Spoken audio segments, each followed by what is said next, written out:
Bonsoir à tous. Bienvenue sur CapCode Bonsoir. TV, épisode 3. Il fallait que je fasse une passe-partout, j'étais obligé. Tu peux venir celle-là. Ah non, c'est clair. Alors, ce soir, le sujet. Ce soir, on va parler des API en .NET 6. Donc la question c'est comment est-ce qu'on va faire pour développer des API propres avec .NET 6 et avec Angular derrière en tant que front. L'idée de ces plusieurs streams qui vont suivre, c'est de partir d'un cahier des charges simple qu'on va développer en fait au fur et à mesure en partant des choses très simples, rajouter un peu de complexité au fur et à mesure. Donc c'est des streams qui vont s'adresser tant aux personnes qui débutent et qui ont envie de découvrir .NET 6 et Angular 13, et sans doute aussi à des gens qui en ont déjà fait un petit peu, voire même beaucoup, et qui sont curieux de voir d'autres méthodes de développement que ce qu'ils ont l'habitude de faire. Donc, les objectifs du stream. Donc découvrir .NET 6, Angular 13, ça fait beaucoup de donc. On va construire une application sous forme de MVP, donc ça veut dire qu'on va faire en sorte qu'à chaque étape on ait un petit produit présentable. Toutes les sources de ce qu'on va présenter seront mises sur un guide dont on vous donnera le lien, comme ça vous pourrez les consulter et puis commencer à jouer avec si vous avez envie ou tout simplement envie de retrouver les sources du stream.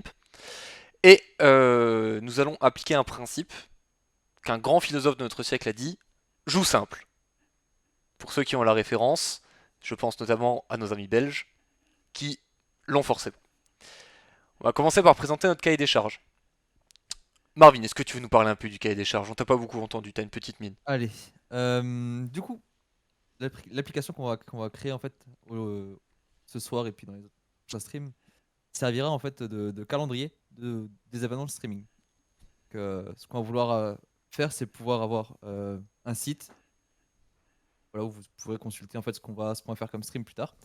On va vouloir du coup types de, deux types d'accès à ce site. Un accès administrateur pour pouvoir voilà, créer et gérer des événements. Et un accès public où les personnes pourront juste simplement consulter le site. Euh, Comment on va définir du coup déjà un stream finalement, un événement? Il va se définir par un nom, une description, la date et l'heure, et, euh, et quelques prérequis, c'est-à-dire quelle technologie on pourrait utiliser ou autre. Donc ça, c'est une première base qu'on va vouloir faire. Et ensuite de ça, ce qu'on va vouloir avoir, c'est un système qui va permettre aux personnes du coup publiques, à tout public, de proposer des sujets avec pareil une description, un sujet et puis le mail de la personne qui le demande. Ce sera peut-être plus simple que d'envoyer des mails ou autre. Est-ce que tu as quelque chose à rajouter, Laurent, là-dessus? Non, écoute, sur le sujet, je pense qu'on est assez clair. Dans les grandes lignes, de toute façon, on va rajouter des choses au fur et à mesure en fonction de comment on avance et comment on arrive vraiment à tracer sur le sujet. Après, peut-être qu'on peut ajouter juste que seuls les administrateurs pourront voir la liste des sujets proposés et ce sera eux qui pourront les gérer, quoi. C'est ça, C'est-à-dire donc à terme, on gérera deux accès, un accepter. accès authentifié et un accès non authentifié sur l'application. Ouais. L'objectif du premier stream, si on arrive jusqu'au bout, parce que ça va être assez dense, donc ça risque d'aller assez vite, mais ça on aime bien quand ça va assez vite. Présentation très rapide de .NET 6, enfin surtout application de .NET 6, on va faire notre première API. On va faire du CRUD, donc Create, Read, Update, Delete sur deux objets différents. On commencera à parler de règles de validation, comment est-ce que je valide que l'objet que je viens persister dans ma base de données est bien correct, et on parlera sans doute test unitaire à la fin, ce qui nous amènera peut-être un peu plus tard dans la nuit, mais on espère que les plus courageux seront motivés pour rester jusqu'au bout. Donc je propose qu'on démarre tout de suite, on va créer notre première API, Allez, c'est parti. et c'est parti. Donc l'outil que nous allons utiliser pour ça, c'est Visual Studio 2022. Quand vous installez 2022, vous avez .NET 6 qui est automatiquement poussé avec. En termes de terminologie, ce qu'il faut savoir, c'est pour pas se mélanger les pinceaux, pour ceux qui sont un peu extérieurs au monde du .NET, vous avez .NET Framework, vous avez .NET Core et vous avez .NET. Pour faire simple, à partir de .NET 5, tout a été uniformisé dans une première phase pour être complètement uniformisé avec .NET 6. Sinon, vous avez du .NET Framework qui est plus l'ancienne façon de faire et le .NET Core qui a eu des versions 1, 2, 3, pas la 4, 5 et du coup maintenant 6. Donc ce qu'on va faire, c'est qu'on va créer notre première API en .NET 6. Donc je vais aller ici dans Fichier, Nouveau, Projet. Et nous allons sélectionner une API web en ASP.NET Core. Cliquez sur Suivant et on va l'appeler Cap Twitch pour l'originalité du nom. Point API puisqu'il s'agira de l'API. On va pouvoir faire Suivant. Et là on a déjà quelques options qui sont intéressantes à regarder. On a la possibilité déjà, parce que j'ai tous les SDK depuis la version 2, donc je peux le créer dans toutes les stacks. Du coup, évidemment, ici, on va prendre la version 6. En type d'authentification, on va partir sur rien. Je veux vraiment qu'on parte d'une application vierge pour bien comprendre tous les rudiments et comprendre comment ça fonctionne. Alors, malheureusement, zoomer là, à moins d'utiliser la loupe, ça va être Non, un petit je peu pense pas que ça va délicat. fonctionner. Mais on voit bien, on voit bien. On pourra zoomer effectivement dans le détail du code après, mais là, dans cet écran-là, on n'a pas cette possibilité. Au niveau du type d'authentification, on partira donc du coup sur rien. On va pas configurer HTTPS, on va partir sur quelque chose de très simple. Pareil pour Docker, on va pas en parler dans le cadre de ce stream pour vraiment garder quelque chose de très simple. Donc on va pas choisir l'OS qui sera utilisé pour Docker. Et on ne va pas, pardon, j'étais en .NET 5, il faut le mettre en .NET 6. Et on va garder cette case qui est utiliser les contrôleurs. Donc utiliser les contrôleurs, en fait, je vous invite, si ça vous intéresse, à aller avoir un peu plus de détails. En fait, depuis .NET 6, on a moyen vraiment, vu que c'est très orienté microservices, d'avoir des API. Alors je vais juste vous montrer un exemple parce que j'avais un exemple du coup qui vient de leur documentation si jamais ça vous intéresse. En fait, ça permet de faire des API, pour ceux qui ont déjà fait un peu de .NET ou de C Sharp, ça vous parlera, sous cette forme-là. Ce qui est assez proche de ce qu'on peut trouver sur du Express. Donc en fait là, c'est vraiment très compact pour faire vraiment des petites choses, donc ça a un côté intéressant. Mais dans le cadre, je vois déjà le chat s'enflammer, mais dans le cadre de ce qu'on veut présenter ici, vu qu'on veut montrer comment travailler propre, je suis pas persuadé que ce soit la meilleure façon de montrer tout de suite. Voilà, donc vous savez que ça existe, je vous explique pourquoi on va pas le choisir, parce que c'est un peu le fouillis et c'est peut-être pas la meilleure façon de démarrer. Et enfin, activer la prise en charge d'OpenAPI, ça on va le décocher encore une fois dans l'objectif de commencer sur quelque chose de simple. Et on va pouvoir créer notre API. Donc la création va se passer relativement rapidement. Et quand on crée une API, donc ça fait un moment que .NET nous propose en fait toute une série de petits éléments au démarrage pour comprendre un peu comment fonctionne l'API. Donc c'est-à-dire qu'ici, si je lance mon API via le profil qui se trouve ici, en fait il va directement me lancer mon API via la touche F5 pour ceux qui sont particulièrement friands des raccourcis clavier. Donc là il va me lancer mon API, il va me lancer un navigateur derrière qui s'est lancé sur mon autre écran et qui vient ici taper sur un premier point d'API qui est Weather Forecast. On va rapidement essayer de comprendre comment est-ce qu'il fait pour taper sur ce point d'API. En fait, il va chercher dans le dossier ici controller, le Weather Forecast Controller, sur lequel je vais zoomer un petit peu histoire que ce soit bien lisible pour tout le monde. Que le chat s'exprime s'il ne voit pas bien. Mon côté, Avec ça va, hein. Quand je regarde le stream, c'est ok. impeccable. On voit ici qu'on a un décorateur qui indique la route. Donc cette façon de le noter avec entre crochets contrôleur vient juste en fait dire que la, la route sera Weather Forecast. Et en fait, on va retirer la mention contrôleur. C'est pour ça qu'on arrive à taper ici avec le point d'API en Weather Forecast. Qui ensuite vient appeler un point d'API en HTTP GET. Donc on parlera rapidement des verbes HTTP tout à l'heure, pour faire un petit rappel si nécessaire. Qui en fait renvoie un certain nombre de choses avec un peu d'aléatoire au milieu, juste pour montrer que ça fonctionne. Donc ça, très bien. Ce qu'il y a d'autre à savoir, c'est que vous avez un fichier ici qui est le appsettings.json qui va contenir toutes vos variables d'environnement. Donc vous voyez qu'il est décliné en appsettings. On a une version de développement et on pourra rajouter une version de test et de production pour les différents environnements dont on a besoin. Pour ceux qui ont fait du .NET avant .NET 6, le programme.cs doit vous tournebouler. Il a complètement changé. En fait, maintenant, on a vraiment deux parties. On a la construction de notre web application, et ensuite, une fois qu'elle est construite, on va configurer en fait toute la pipe, toute la chaîne de choses qu'on va faire d'un point de vue HTTP. Donc c'est là, par exemple, qu'on va parler de middleware, qu'on va parler d'authentification, qu'on va parler de model binder pour ceux qui en ont déjà vu, etc. Donc c'est là en fait qu'on va pouvoir glisser tout ce qui se trouve en fait entre notre requête web et notre contrôleur au final, qui va venir récupérer la requête. Et à côté ici, on a juste une petite classe Weather Forecast, qui est la classe qui est utilisée par le contrôleur qu'on a vu tout à l'heure. Que ça sexe me manque. Il y a déjà des férus de l'ancienne façon de faire qui sont en train de râler. Ce que je peux comprendre, c'est vrai que ça peut un peu choquer au début, parce que si on prend .NET 5, on avait un peu plus de fichiers au démarrage. Donc effectivement, ça vient quand même largement compresser. Ce qu'on va commencer par faire, c'est faire un coup de nettoyage là-dedans, on va se débarrasser de ce qui nous sert à rien, et tout de suite des choses qui vont m'agacer. Dans les choses qui m'agacent, au démarrage, il y a toujours le fait que quand on démarre le projet, en fait systématiquement, donc là je vais le refaire, il va me lancer un navigateur. Et donc il faut à chaque fois récupérer le navigateur. Et moi j'aimerais bien pouvoir garder ça ouvert en permanence. Donc ici, qu'est-ce que je vais faire? Je vais aller dans clic droit propriété là-dessus sur le projet, descendre au niveau du débogage et lui demander dans les profils de lancement, sur le profil qui va bien, de ne pas lancer le navigateur. Et pour ceux qui ont des yeux qui fonctionnent bien, vous voyez ici une petite option qui s'appelle activer le rechargement à chaud. Et ça, c'est une des grosses nouvelles de .NET 6, c'est le rechargement à chaud, ou appelé hot reload aussi dans le langage de développeur commun. L'objectif de cette option, c'est quoi? En fait, c'est de permettre de modifier le code et de modifier notre code et directement d'avoir l'application qui se met à jour sans avoir besoin de tout redémarrer. Alors, on le verra ensemble, ça a ses limites, on peut pas tout recharger à chaud, mais globalement, sur allez, on va dire 80% des modifications qu'on va faire, on va pas forcément avoir besoin de redémarrer l'application pour voir nos changements, ce qui est quand même plutôt pratique.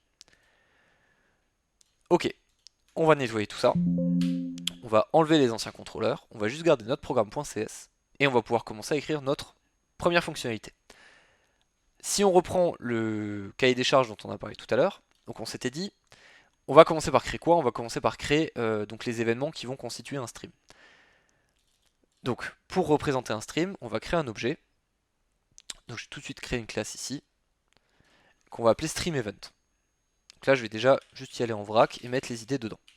Stream event. Pour suivre ce stream, on part du principe que tout ce qui est programmation orientée objet, c'est pas un sujet. Donc si jamais vous n'avez pas les bases là-dessus, si vous avez des questions, n'hésitez pas à les poser. Mais on reviendra pas forcément sur ce que c'est qu'une propriété, une classe privée, publique, statique, etc.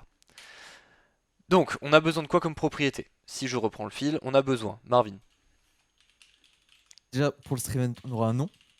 on va avoir besoin d'un nom, Non. donc on va appeler name pour faire ça simple. Ensuite, Une description. ok, La description qui date. sera également une chaîne de caractères, donc de type Ouais. string. La date, l'heure. Bon, là, on peut faire un datetime, je suppose. Allez. Tout à fait. DateTime, qu'on va appeler date. Et ensuite de ça, t'as prérequis sur forme de texte.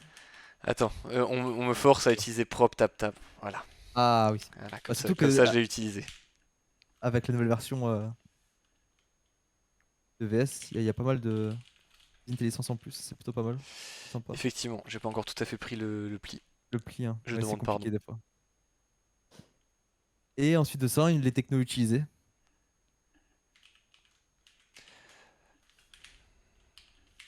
Qu'on va appeler text, tout simplement. Ok, donc ça pour l'instant ça va être notre objet stream event sur lequel on va pas mettre grand chose, juste histoire de pouvoir commencer à déjà regarder comment est-ce qu'on se connecte à une base de données, comment est-ce qu'on fait pour récupérer les informations, etc. Ok, ça va être ce qui va représenter notre modèle. Maintenant la prochaine étape que j'ai envie de faire c'est récupérer une donnée et créer un contrôleur en fait, donc quelque chose qui va répondre à un point d'API, qui va venir récupérer une requête et qui va renvoyer une information.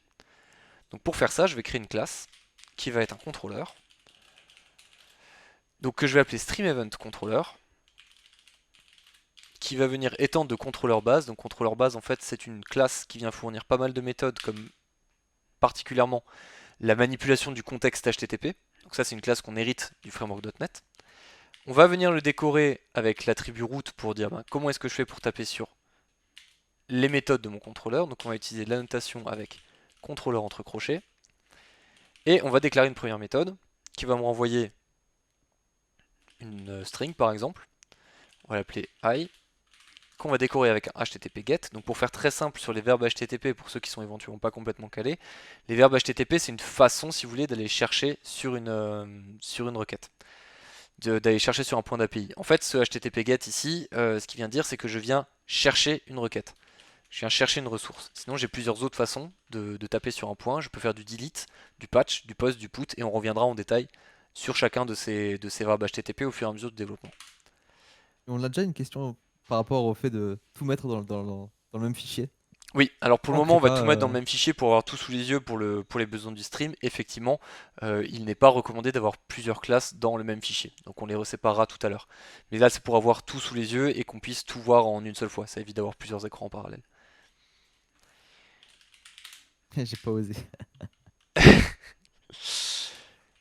Donc ici on va juste faire un premier point qui va me renvoyer la chaîne de caractères high. Et donc ici pour taper dessus ça veut dire que je vais aller sur la base de mon application, sur le contrôleur qui s'appellera stream event et à ce moment là chercher ce message là. Parce Alors qu'en en gros, là, grâce à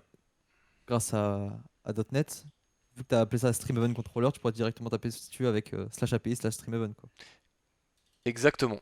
Et là par contre ce que j'ai juste oublié c'est de récupérer l'URL, le port pardon, sur lequel se lance l'application. Que j'aurais pu juste garder éventuellement avant. Donc là je vais juste aller dans les propriétés. Je vais retourner dans débugger où j'étais tout à l'heure. Je vais regarder les profils qui sont là. Et dans les profils, je dois avoir le port quelque part. Voilà, ce sera le port 5009. Donc je vais aller sur mon port 5009. Ici, il me renvoie une 404, ce qui est très bien parce qu'effectivement, j'ai rien demandé à répondre là-dessus. Et là, je vais chercher stream event. Et il me dit bien bonjour. Voilà, formidable, on a créé notre premier contrôleur en .NET 6. Parfait Maintenant, ça. on va juste tester peut-être le rechargement à chaud. Alors, pour être tout à fait honnête, la première fois qu'on l'a testé, c'était hier. Ok, donc là, il faut que je le réactive à chaque fois sur chaque nouveau projet. Ok, Ah oui, on va partir parce que là-dessus. c'est. Parce que c'est un nouveau contrôleur et je l'avais peut-être pas Ouais. redémarré entre temps. Alors on va juste tester ça. AI2, très bien. Ici là je fais AI3.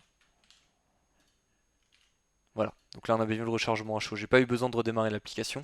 Qu'ici j'ai déjà mon point d'API qui renvoie bien AI3. Donc si là pareil, AI4, je sauvegarde, je reviens ici, je recharge, j'ai bien la nouvelle valeur. Donc ça marche plutôt bien. Il y a pas mal de choses qu'on peut pas faire. Par exemple, je peux pas créer un nouveau contrôleur ou changer des contrôleurs de namespace par exemple. Donc d'espace de nom et avoir le hot reload qui s'active. Ça fonctionne pas. Ok, donc jusqu'ici tout va bien. Maintenant, ce qu'on va faire, c'est qu'on va vouloir rentrer en contact avec notre base de données. Donc là, on a parlé de .NET 6, on a parlé contrôleur, donc là, on a vraiment juste effleuré comment est-ce qu'on fait pour taper sur un point d'API et ensuite faire nos traitements. Donc maintenant, ce qui va m'intéresser, c'est comment est-ce que je fais pour créer ma base de données en code first avec Entity Framework. Donc là, j'ai cité plein de gros mots. En gros, l'objectif, c'est quoi? Mon application doit stocker des données. Aujourd'hui, pour stocker des données, on utilise principalement des ORM dans les applications récentes. Pourquoi on utilise des ORM? Un ORM, ça permet en fait de faire le lien entre du code C# et une base de données. L'objectif derrière ça, c'est de ne pas avoir besoin d'écrire d'SQL en fait, parce que le SQL, c'est pas forcément ce qu'il y a déjà de plus simple à écrire, de plus sympa, enfin simple si, mais ça peut prendre beaucoup de temps pour écrire des choses qui sont relativement simples. Et donc là, en fait, le but de l'ORM, c'est de dire j'ai un stream event, je veux l'ajouter dans telle base de données, et ensuite lui il va se débrouiller tout seul pour faire mes requêtes SQL. Donc, dans un monde merveilleux, un développeur n'a pas besoin de savoir faire du SQL. On verra peut-être plus tard que c'est pas tout à fait exact, mais dans le principe, je peux manipuler ma base de données sans rien connaître en SQL. Ok, donc c'est parti. Marvin, tu voulais intervenir? Non, il y a Benoît Petit qui dit qu'il a des coupures de stream. Je sais pas si c'est chez tout le monde ou pas. C'est Et, une excellente question. de mon côté, ça va.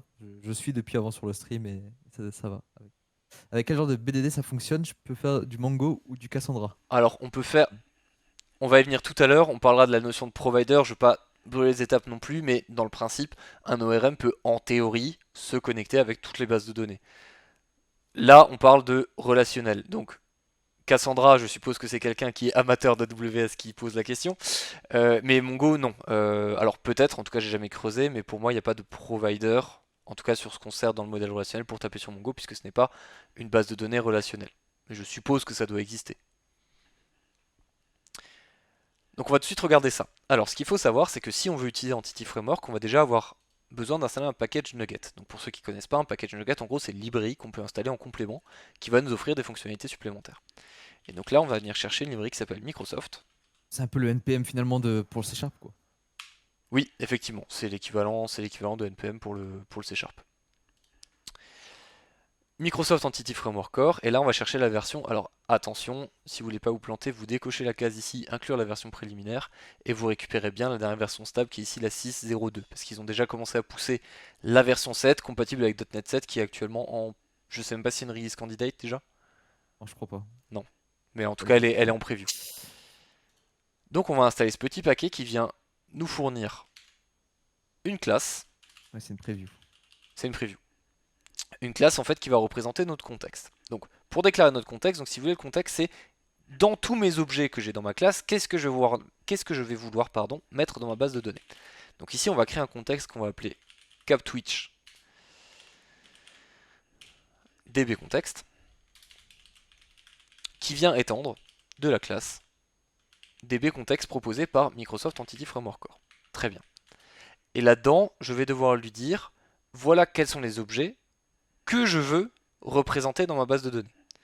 Donc ici on va utiliser une propriété publique, pardon, je vais faire prop tab pour faire plaisir au grand public. Et je vais utiliser la classe générique db7 dans laquelle je vais glisser mon objet que je veux persister en base, ici stream event, et je vais donner un nom, et ça c'est une question d'habitude, moi j'aime bien les appeler stream, enfin le nom de la classe, donc ici stream event, suffixé avec un S pour indiquer que c'est un pluriel parce que ça me fait plaisir. Donc ici je viens de déclarer mon modèle de données, et donc là il sait qu'il va devoir sur stream event proposer des fonctionnalités en fait de stockage en base de données. C'est bien gentil, mais maintenant ce qu'il faut qu'on arrive à faire c'est créer notre base de données. Entity Framework propose deux façons de gérer nos bases de données. On a la façon code first et la façon DB first. Marvin, est-ce que tu peux nous en dire un petit peu plus? Eh bien sûr. Alors, c'est Jamy en fait un peu. Du coup, le DB First, c'est ce que vous avez toujours vu en règle générale, hein, c'est ce qu'on voit, on est en formation en cours ou quoi. Donc c'est créé à la main avec des requêtes SQL, sa base de données et puis ses tables, en déclarant ses clés primaires et autres. Et sinon, le code first, qui est une manière un peu plus sympa, facile, wow. Euh, où finalement on déclare juste via du code. Donc par exemple là, comme Laurent a fait avec Stream Event, hein, il est juste venu déclarer classe, un modèle avec un nom, une description, etc. Et derrière, il a créé en fait un contexte de base de données, comme Entity Framework propose de le faire. Et finalement, c'est tout. Grâce à ça, l'ORM et Entity Framework, du coup, va vous permettre de générer tout le SQL nécessaire à créer votre base de données et vos tables. Et voilà, en fait, c'est tout à peu près. Donc le code first, finalement, c'est vraiment juste écrire son modèle en C# ou en autre langage et faire venir interagir l'ORM pour qu'il crée votre base de données, vos tables et autres. Et effectivement, c'est bien notre code qui va venir piloter en fait la base de données derrière. Et donc on n'a plus besoin de réfléchir finalement entre les clés primaires, etc. Puisque de base, sur un modèle simple, tout ça c'est géré automatiquement. Après, si on veut avoir la main dessus, on peut toujours déclarer des clés primaires composées ou autres, ça c'est possible. Mais, euh, mais vraiment de base, il n'y a pas besoin de le faire, quoi. Et effectivement, avec Entity Framework, on peut aller très loin. Alors, dans le cadre des premiers exemples, on va pas aller excessivement loin dans la customisation et tout ce qu'on peut faire, mais on peut faire beaucoup de choses avec. Donc ici, pour manipuler ma base de données, j'ai besoin de connaître deux notions dans Entity Framework Core. On a une première notion qui est la notion de migration, et la seconde qui est la notion de mise à jour. En fait, pour être sûr que notre base de données soit toujours dans le bon état, on doit générer une suite de migration. Et une migration, c'est quoi? C'est en fait, au final, une série d'instructions SQL qui doivent permettre de dire voilà l'état de ma base de données, c'est ça. Donc là, en fait, ce que je vais demander à Entity Framework, c'est sur Stream Event, génère-moi le code SQL nécessaire pour mettre ça dans une table. Donc je m'attends à avoir un code SQL qui me dit create table stream event avec name, description, etc. Je m'attends à voir ça. Et donc ça, en fait, c'est Entity Framework qui va s'en occuper pour nous. Avec la commande que je vais écrire ici. Donc, on va se servir de l'utilitaire .NET, donc d'abord .NET, EF pour Entity Framework. On va ouvrir l'utilitaire de migration avec migration au pluriel, et on va demander d'ajouter une première migration que je vais ici appeler init. Alors là, on va faire plusieurs cas entre guillemets d'essai-erreur pour que vous puissiez bien comprendre, ok, quand je fais ça, j'ai ça comme problème et je le corrige comme ça. Si je fais juste ça, il va pas être content parce qu'il va me dire qu'il n'a pas trouvé le projet dans lequel il doit exécuter créer la migration. Donc ici, je vais lui préciser, le projet dans lequel tu veux l'exécuter, c'est CapTwitch API. Donc là, il va lancer une build. D'abord, il s'assure que le projet compile avant de vouloir lancer les migrations. Et là, j'ai un problème. Il me dit que le paquet Microsoft Entity Framework Design n'est pas installé dans mon projet. Donc du coup, il ne peut pas générer automatiquement les migrations. Donc là, en fait, je vais juste chercher ce paquet dans le gestionnaire de package Nugget. Je l'installe et je vais pouvoir tout de suite après relancer ma migration. Donc l'installation est faite. On peut lancer. Et là, j'ai un premier problème qui est le suivant. En fait, ici, je n'ai pas de provider dans mon projet. Un provider, qu'est-ce que c'est? Marvin, est-ce que tu veux Ah, expliquer au monde ce que c'est qu'un provider? mince, on n'a pas de provider. Oui. Alors, on a vu l'ORM avec qui est anti-framework ici pour nous. Comment c'est quel package choisir? Il y a un annuaire de quelque part. Ouais, il y a un annuaire quelque part. C'est un peu comme NPM, c'est l'annuaire pour Node.js, enfin pour JavaScript. On a Nuget sur le net. On peut taper Nuget et on aura un annuaire de tous les paquets qui existent. Et Du là, en coup, fait, pour démarrer, tout ce qu'il y a besoin de savoir, entre guillemets, c'est que l'ORM, c'est Entity Framework, donc après, le package porte ce nom-là. Et ensuite, toutes les erreurs, en fait, disent exactement quel est le paquet qu'il faut installer. En l'occurrence, ici, on avait l'erreur claire, je l'ai plus. Elle était juste en haut, il me Ouais, semble. Ouais. c'était le message d'erreur avant, voilà. Le projet de démarrage Capcode Twitch API ne référence pas Microsoft Entity Framework Design. Et pour les Et, providers, c'est pareil. Ouais, et c'est pour les pareil. providers, alors tu peux te fendre d'une petite requête sur les internets pour savoir comment est-ce qu'on fait, mais avant ça, Marvin, explique-nous ce que c'est qu'un provider. Du coup, on a vu les ORM.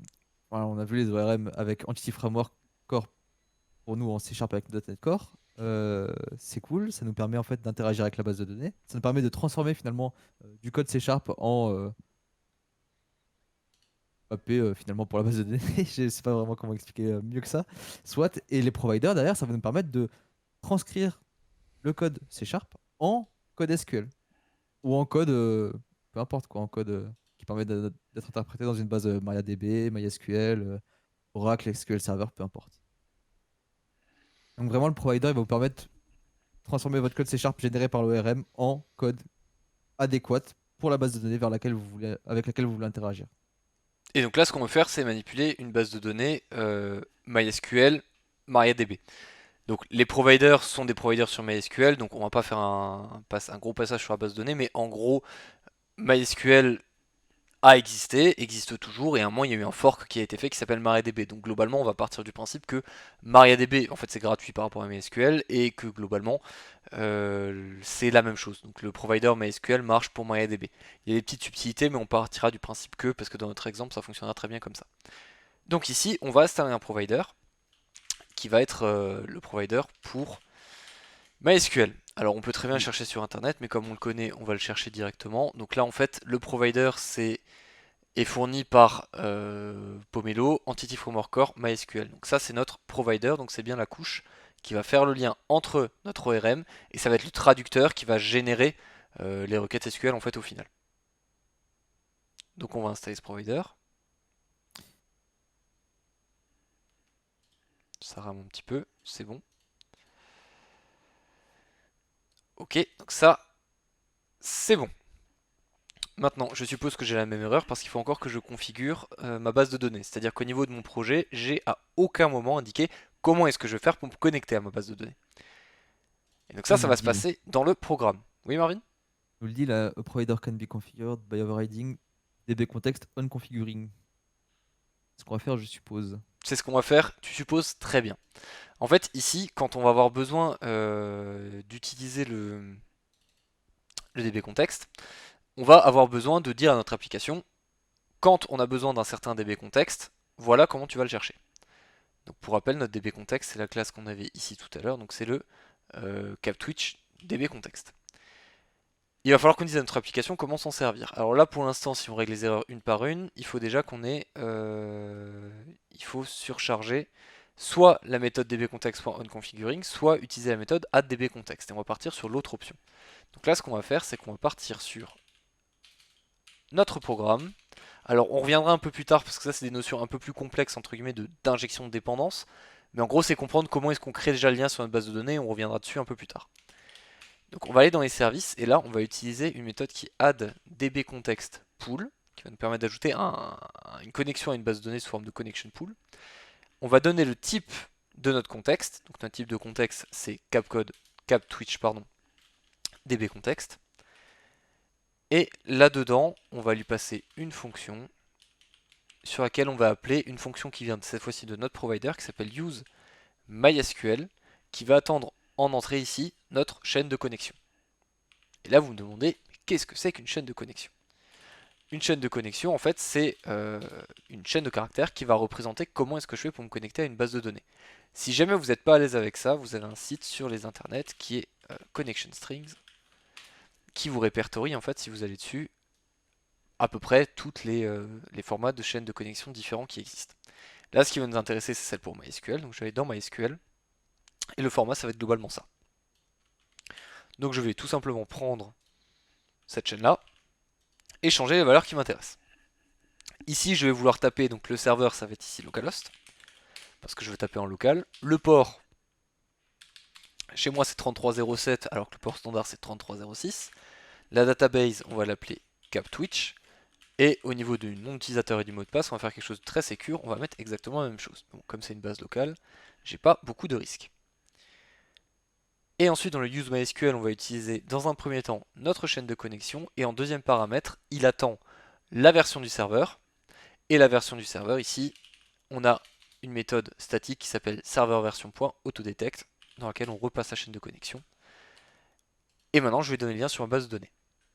La Là, question étant, est-ce que ça crée le user? Marvin, est-ce que ça crée j'allais automatiquement dire. l'utilisateur? Je pense pas, hein. Ça serait quand même assez fameux, mais là, à mon avis, si on sait pas se connecter, on sait pas créer le user. Donc effectivement, la première étape qu'on doit faire, c'est créer un utilisateur. Alors là, ce que je vais faire, donc j'utilise IDSQL, qui n'est pas forcément l'outil le plus merveilleux de la Terre, mais qui est gratuit et qui fonctionne. Donc c'est tout ce qu'on lui demande. Donc là, ce que je vais commencer par faire, c'est créer juste une base vide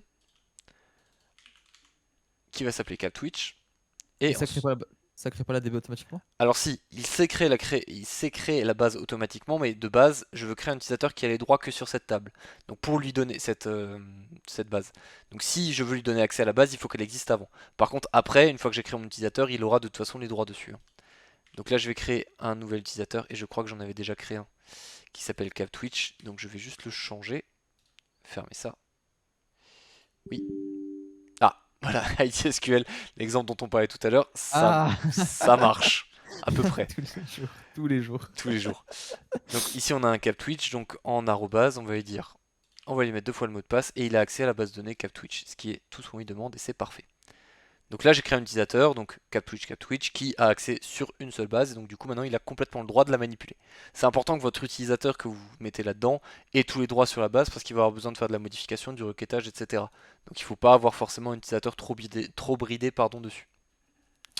Alors là dans l'exemple que j'ai pris, effectivement j'ai mis tous les droits sans réfléchir, on peut effectivement être un peu plus fin. Par exemple, on peut se dire que le drop ne ferait pas partie des droits, en tout cas par défaut, pour éviter que dans une migration, on supprime des choses sans faire exprès. Donc on peut bien sûr le tuner de façon un peu plus fine. Maintenant que j'ai créé ma connexion à la base de données, je relance, et là j'ai toujours le même problème. J'ai toujours le même problème parce que le provider il ne le voit pas. Alors il ne le voit pas parce que j'ai pas sauvegardé ma classe sans doute. Ouais, déjà ça. Non, toujours, ça c'est toujours le fameux effet démo. Donc on va ouvrir la solution de backup pour voir qu'est-ce que j'ai oublié parce que je parle en Ah, même temps. dans ton DB contexte, t'as oublié des choses, non? J'ai oublié effectivement de mettre l'override. Ouais, ça je l'ai pas mis. En fait, il faut, pour que ça fonctionne, donc ce que je viens de déclarer ici, le add db context pool, pour qu'il fonctionne, j'ai besoin dans mon db context de venir lui rajouter dans le constructeur ici, CapTwitch db context. J'ai besoin de lui rajouter un constructeur qui accepte un db context option. Donc ça en fait c'est exactement ce que me dit le message d'erreur. Sur CapTwitch db context, donc ça je vais l'appeler CTX par exemple, et là il va venir étendre le constructeur de base de db context et il va venir réinjecter le contexte à l'intérieur. Après ça, il me semble que si jamais ça va un peu trop vite, il y a la doc sur Microsoft qui l'explique en fait. Ouais, le but c'est Il va pas de faire expliquer un en- cours effectivement en détail sur comment est-ce qu'on démarre avec Entity Framework, c'est vraiment juste de voir comment fonctionne globalement une API en .NET 6. Access denied, CapTwitch sur localhost. Pourquoi c'est denied? Parce que j'ai dû me planter au niveau de la création de mon utilisateur que je vais vérifier tout de suite. Donc j'étais bien sur ma base de données locale. J'ai bien pris CapTwitch où j'ai peut-être fait une faute de frappe. Je vais le retaper, c'est pas grave. Changer le mot de passe. Réessayer ça. Non, alors, qu'est-ce que j'ai raté? T'en avais pas un second là J'ai dans... fait une faute de frappe. Il avait dit password, port, localhost. Si j'en ai un second, tu sais quoi, je vais l'enlever l'autre. Je vais l'enlever comme ça, j'en ai qu'un seul. Supprimer celui-là. Oui, parce que du coup, c'est celui-là qui prend le pas et du coup, j'avais pas mis le droit sur le second. Certainement, ouais. Ok, là, second problème, stream event, il ne peut pas être persisté en base. Pourquoi? Il ne peut pas être persisté parce que il a besoin d'une clé primaire. Et là, on commence à rentrer en fait dans ce que Entity Framework veut demander. C'est, je veux bien persister un objet en base de données, mais il faut quand même qu'il ait une clé primaire. Donc quand on vous disait tout à l'heure, vous n'avez pas forcément besoin d'avoir des notions en SQL, un petit peu quand même. Donc il faut que notre stream event ait un champ ou plusieurs dédiés à sa référence unique. Donc ici, ce qu'on va faire, c'est qu'on va lui rajouter un champ entier qui va s'appeler ID avec un getSet derrière. J'ai toujours pas l'habitude d'utiliser l'autocomplétion comme Ouais. ça. Entity Framework il est malin. S'il voit qu'il y a un champ qui s'appelle ID, il va automatiquement déduire que ben, c'est potentiellement ça notre clé primaire. Donc j'ai pas besoin de donner des instructions complémentaires pour qu'il sache gérer ça. Impeccable. Ça a fonctionné. Et là, on a vu. Est-ce que je peux zoomer sur cette partie-là? Non. Ici, on a un dossier migration qui vient d'apparaître. Le dossier migration, en fait, lui, ce qu'il contient, c'est la liste des migrations qui vont être à appliquer sur la base de données pour qu'elle soit à jour par rapport à la demande du code. Et là, si vous regardez le contenu, ça peut paraître un peu barbare au début, mais en fait, pas tant que ça. En fait, ce qu'il va commencer par faire, donc ça, c'est purement SQL, il va changer le charset de la database, donc ça, ok. Et ensuite, on voit, c'est assez lisible si vous avez fait un peu de SQL, qui va demander à créer une table qui va s'appeler Stream Event, dont les colonnes sont définies selon un ID qui est un entier non nullable, etc., avec une autogénération de l'ID, etc., etc. Et tout ça, c'est des choses qui sont automatiquement générées, donc j'ai pas besoin de m'embêter avec. Donc ce que vous voyez d'un point de vue C Sharp, c'est pas directement les requêtes SQL qui vont partir, c'est vraiment juste du code C Sharp. Et à partir de là, on va lancer une autre commande qui va appliquer cette migration, qui en fait reprend quasiment la même chose que ce qu'on a déjà écrit. Ça va être .NET EF Database Update. Et donc là, il va venir mettre à jour ma base de données en fonction du code qu'il voit ici. Et finalement, ça, c'est le provider qui va faire le job. Il va venir Exactement. lire le code C Sharp, le transformer en code pour MySQL cette fois-ci.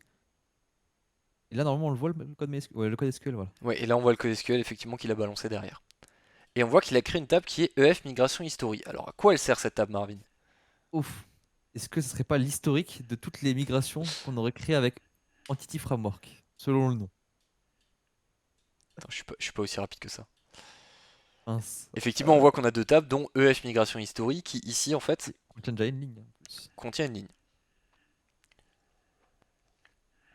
Cette ligne nous indique en fait qu'on a une migration qui a été lancée, qui est... donc en fait, c'est le nom que vous voyez là, ce nom ici, c'est le même nom que ce que j'ai sur la partie gauche. Donc là, en fait, ce que ça vient de nous indiquer, c'est quoi? C'est que cette migration, elle a été passée, donc maintenant, mon programme, c'est que, ok, cette migration, elle est faite. Donc si jamais je dois relancer une passe de migration, j'ai pas besoin de relancer celle-là, elle a été appliquée. Et Et à là, côté... justement, Benoît nous demande si en fait c'est celles qui sont créées ou appliquées, c'est vraiment que celles qui ont été appliquées sur cette base de données. C'est celles qui sont appliquées. On verra l'exemple quand on fera une deuxième migration tout à l'heure, mais quand on crée une migration, on crée une demande de modification qui sera appliquée quand on fera l'update et elle est considérée comme appliquée. Si elle est appliquée, on la retrouve là-dedans. Sinon, c'est qu'elle n'a pas été appliquée. Et à côté, on a une table qui est donc Stream Events qui correspond à la description de ce qu'on avait mis dans notre objet tout à l'heure et qui est pour le moment vide. Et Maintenant, là, ce que j'ai. j'allais dire, on a un fichier juste peut-être. Je sais pas si tu vas passer dessus. On a un fichier supplémentaire qui s'appelle CapTwitch DB Context Model Snapshot. Oui, tout à fait. Je vais peut-être passer dessus. Vas-y, je t'en prie. Ok. Bien là, en fait, c'est juste un fichier qui va permettre à l'ORM de savoir où il en est en fait au niveau de la DB. Ça, c'est finalement un état de la base de données, mais au format C Sharp. Et finalement, quand vous allez voilà, faire des modifications dans votre modèle et créer de nouvelles migrations, il va se baser là-dessus. Ouais, va se baser là-dessus pour savoir en fait quelle modification il y a entre l'état actuel et l'état voulu, qui va permettre de créer finalement les futures migrations. Très bien. Donc maintenant qu'on a ce snapshot, qu'on a notre init, qu'on a tout qui est prêt, on va pouvoir manipuler nos objets. Alors avant d'en ajouter un via l'application, je vais en ajouter un dans ma base et je vais l'appeler. Cliquer dans le champ, ça marchera sans doute mieux. Je vais l'appeler Toto, je vais sortir de là. Description est required, très bien. Ok, donc j'ai pas mis de valeur par défaut sur aucun des champs. Donc je vais tous les remplir et voilà. J'ai mon premier enregistrement. Maintenant l'objectif c'est de demander à notre application de venir récupérer ces enregistrements. Donc je vais retourner dans mon contrôleur de tout à l'heure. Et là-dedans, je vais venir chercher ces infos. Alors, je vous disais tout à l'heure, on va parler injection de dépendance. L'injection de dépendance, ça sert à quoi? Pour expliquer avec des mots simples pour commencer, c'est on va demander à notre framework de gérer l'instanciation des ressources, certaines ressources. En l'occurrence ici, on a des classes comme par exemple le CapTwitch DB Context, pardon. J'ai pas forcément envie, à chaque fois que j'en ai besoin, de faire un new CapTwitch DB Context qui a besoin d'un new DB Option qui a lui-même besoin, etc., etc., etc. Ça, j'ai pas envie de le faire. C'est pour ça que j'ai demandé à mon framework de le faire. Et si vous vous rappelez, c'est ce qu'on a fait dans le programme ici. C'est ce que j'ai fait là. En fait, cette notion de service ici, c'est le, le magasin de classe, en gros, de notre framework, qui va venir savoir, ok, ça, un CapTwitch DB Context, je sais ce que c'est, on m'a dit comment il fallait que je l'instancie. Donc, quand on va me le demander, je sais comment le fournir. Donc maintenant, la question, c'est comment est-ce qu'on fait pour demander cette classe-là? on va retourner dans le stream event controller et en fait pour demander à récupérer une classe, en fait tout ce qu'on a à faire, c'est utiliser le constructeur de notre classe, donc ici stream event controller, et là-dedans je vais demander à récupérer ce contexte. Ce contexte, je vais en faire quoi? Je vais le stocker dans une variable locale,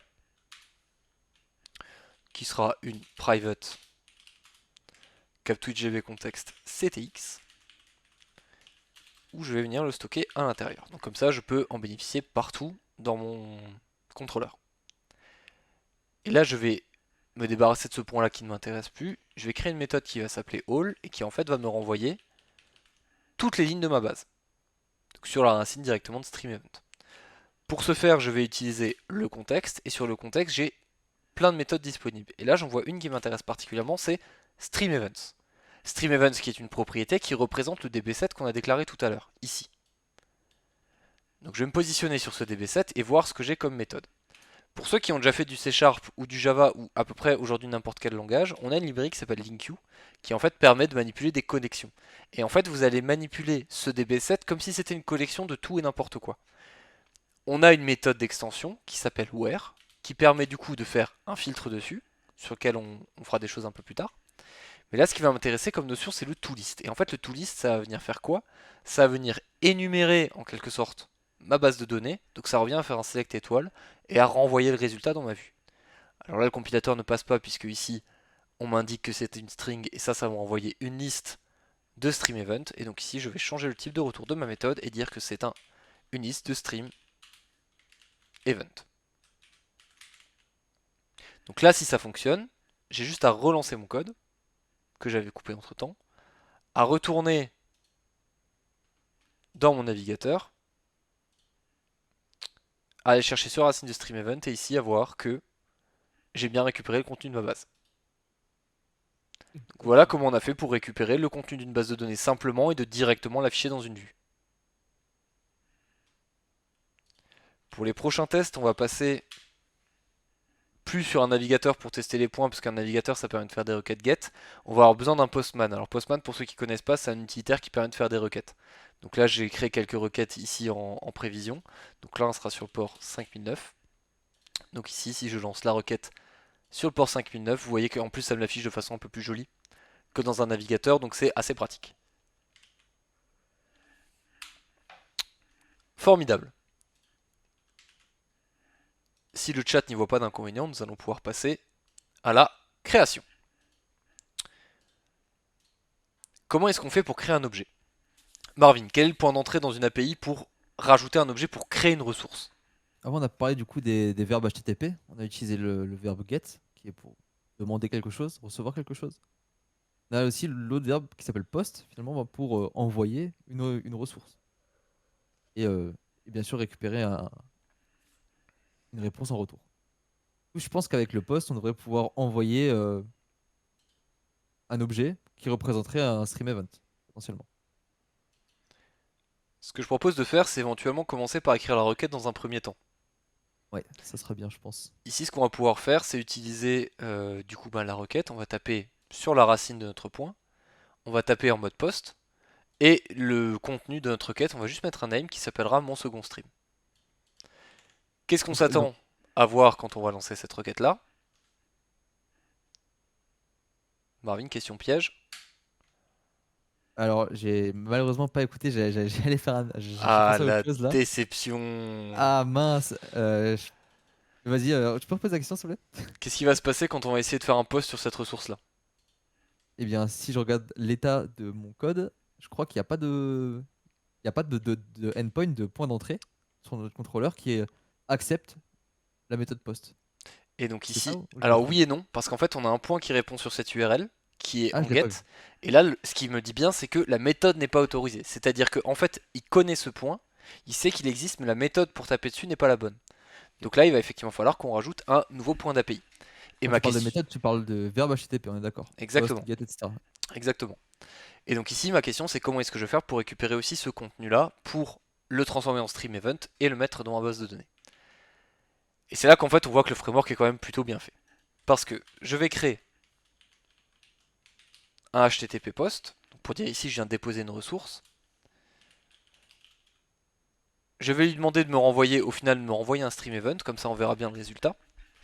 Je vais l'appeler post, et en paramètre, je vais lui dire va interpréter directement et automatiquement depuis le corps de ma requête avec la notation from body, viens me chercher un stream event, que je vais appeler stream event. Mais là, ton stream event, en fait, tu lui as juste donné un nom. Tu lui as pas donné les autres propriétés. Pour l'instant, j'ai rien donné d'autre, effectivement. Je crois que ça ira. Je ne pense pas que ça ira. J'espère bien que ça ira pas, puisque du coup dans ma base de données tout à l'heure je me suis fait râler dessus parce qu'on m'a dit qu'il n'y avait pas de valeur par défaut. Donc on verra bien ce qui se passe. Pour l'instant je lui ai juste mis un nom et on verra bien comment ça se comporte. Alors là j'ai rajouté cette méthode et j'ai pas relancé mon appli parce que je veux voir si le hot reload va marcher. Ok, donc on peut rajouter des méthodes en hot reload. Donc ça c'est toléré. Ça ce qui est plutôt classe du coup. C'est quand même très très classe, hein. Mm. Et on voit que dans la réponse, il a quand même réussi à interpréter ce que tu lui as donné, malgré que tu lui as donné juste le nom.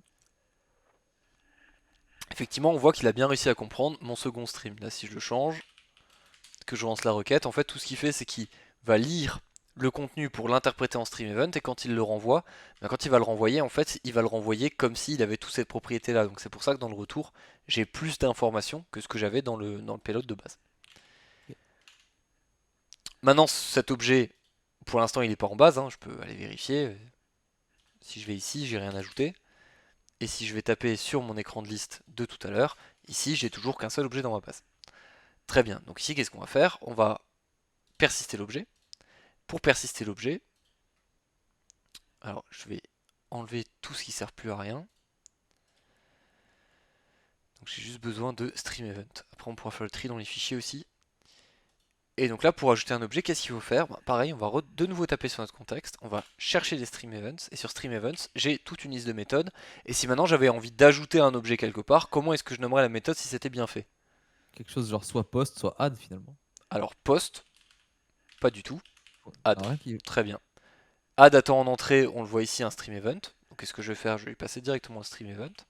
Et après, donc ça vient utiliser ce qu'on appelle, pour passer rapidement dessus, un change tracker qui va venir regarder en fait tous les changements qui sont faits entre les objets en mémoire et ce qui est en base de données, et qui va venir dire, ok, cet objet il est modifié, cet objet est ajouté, cet objet est supprimé, etc. Et une fois qu'on a fait toutes nos modifications, donc ici seulement l'ajout, on va repasser par le contexte, et on va appeler la méthode save changes. Donc ça va prendre tous les changements qui ont été détectés, et ça va venir les appliquer dans notre base. J'ai pas besoin de relancer, c'est encore une habitude d'avant du coup. Et donc maintenant, si je poste ma requête, connection refuse parce que le port a changé. Ah, t'es en 52, 51, regarde, ton port est 52, 51. 5009. 404 not found. Attends, qu'est-ce que je fais là? Le port a changé. Attends. Mais c'est stream request, regarde, t'es sur le Ah oui, je suis sur le mauvais mauvais, onglet. pardon. Merci Marvin, tu m'as sauvé. De longues minutes. Oui, oui, au moins une heure, au moins. Au moins. Et donc là, on a notre première erreur. Et là, en fait, cette erreur, elle remonte, parce que ça, c'est des erreurs que vous verrez souvent. Quand vous avez une erreur DB Update Exception qui revient de Microsoft Entity Framework Core, ici, c'est une erreur qui est base de données. Donc, c'est des erreurs qu'on n'aime pas trop. Parce que ça, si vous voulez, si maintenant je relâche mon point d'arrêt avec un F5, j'ai pas envie de renvoyer ça à mon client. Déjà parce que c'est assez indigeste, et en plus parce qu'il n'a pas forcément à avoir de détails sur le fonctionnement que j'ai de ma base de données derrière. Et de savoir accessoirement ce que j'ai comme règle. Donc là, ce qu'il me dit, c'est que ma colonne background ne peut pas être nulle, donc très bien, je vais faire en sorte de lui rajouter un background. Pour l'instant, tout ce qu'on veut, c'est que ça fonctionne. Donc je vais rajouter background.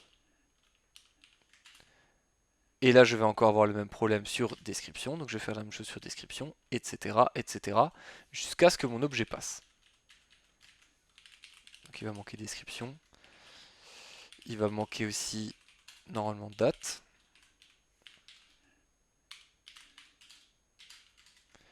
Il va me manquer... Ah, ça, il a pas réussi à le désérialiser, je pense que ma date doit pas être bonne. Ah ouais, le format date va être un peu. Le format date, c'est pas ça, c'est des tirets, ça commence par l'année, c'est ça? J'ai un doute. Get une fois. Ouais, Regarde c'est dans ça. ton get. C'était ça. Les technos, je vais mettre ici C Sharp. Et donc là, j'ai créé, parce que j'ai appuyé plusieurs fois, donc là vous voyez qu'à chaque fois l'ID s'incrémente tout seul, donc ça c'est les règles qu'on lui avait définies pour qu'il sache automatiquement générer les ID. Et si maintenant je vais dans ma récupération de tous les streams, vous voyez bien que j'ai toute ma liste avec tous mes streams qui ont été créés.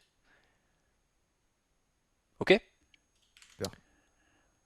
Donc ça c'est bon, on sait rajouter un objet, on sait les lister, donc là on a déjà fait une belle partie.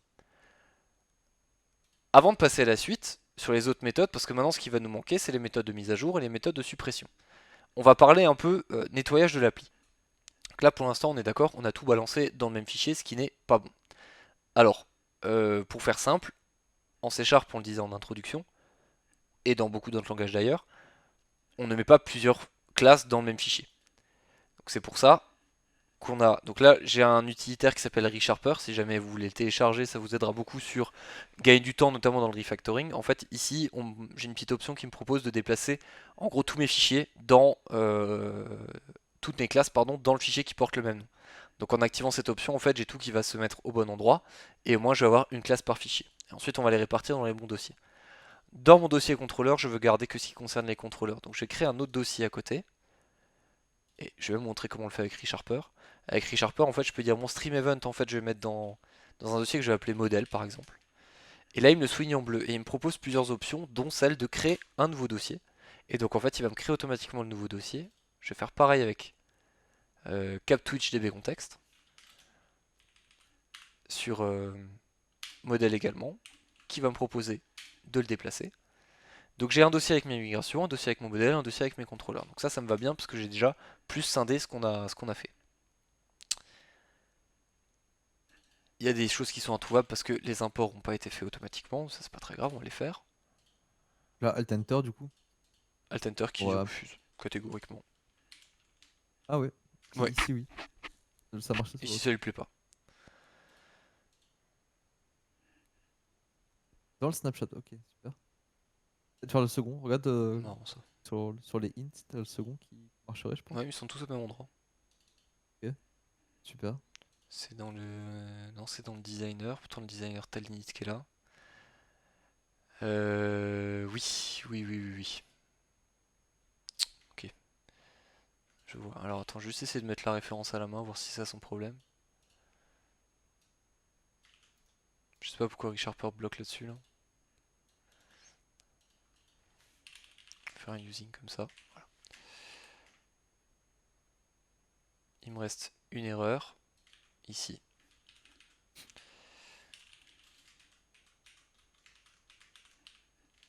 Je relance un coup de build. Il me manque encore. Là. Voilà, parfait. On a tout, ça compile, c'est parfait. Ensuite, maintenant qu'on a fait ça, on a créé notre stream event, on a créé notre stack, ça tout va bien. On va s'attaquer à deux autres points qui vont être la suppression et la modification. La modification, comment est-ce qu'on va la faire? Est-ce qu'il existe un verbe HTTP, monsieur Fromenteau, qui nous permet de faire de la suppression? Ah, peut-être qu'on a HTTP update naïvement. Pour faire de la Est-ce suppression, que ça existe? Ah, de la suppression ou de la mise à jour à l'instant?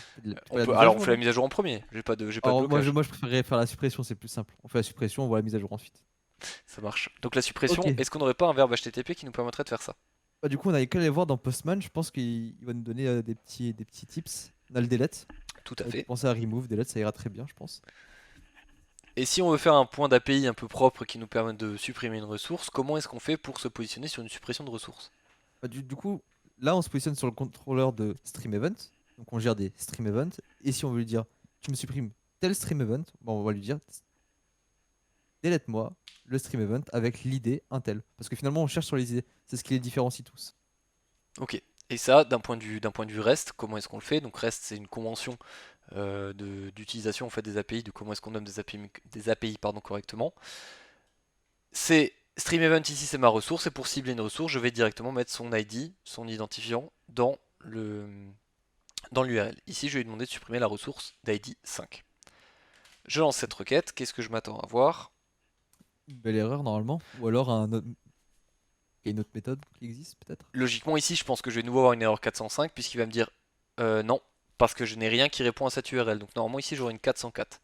Effectivement, j'ai 404, une ouais, parce 404. que Donc je vais créer un point HTTP GET Et là, je vais dire, toi, tu vas attendre quelque chose en paramètre. Parce que là, pour l'instant, on n'a rien précisé après ces verbes-là, puisque du coup, on vient taper directement à la racine de notre contrôleur. Donc maintenant, ce qu'on va faire, c'est qu'on va lui rajouter quelque chose dans l'URL pour spécifier sur quoi je vais répondre. Et là, je vais lui dire, bah, quand tu fais un delete, tu vas venir chercher, en plus de l'URL de base, dans ton URL, quelque chose qui va s'appeler ID. Donc ça, concrètement, ça veut dire qu'il va le chercher comment? Il va chercher un slash stream event, Slash ID. slash 5 par exemple, qui est ce qu'on vient d'écrire tout à l'heure. Ça, c'est une fonction, on va la faire envoyer un booléen pour dire si ça a marché ou pas. On va l'appeler delete. Et en fait, ici, on peut automatiquement câbler le paramètre ID qui est dans le delete et le paramètre de la méthode. Donc pour ça, j'ai juste à donner son type, qui ici sera un entier, et lui donner le même nom que ce que j'ai défini là-dedans. Donc là, lui, automatiquement, il va venir lire l'URL que j'ai passé là pour dire ok, 5, ici, c'est un identifiant de type entier, je vais le glisser dans le delete. Après, je vais vouloir supprimer la ressource. Alors, comment est-ce qu'on fait pour supprimer une ressource?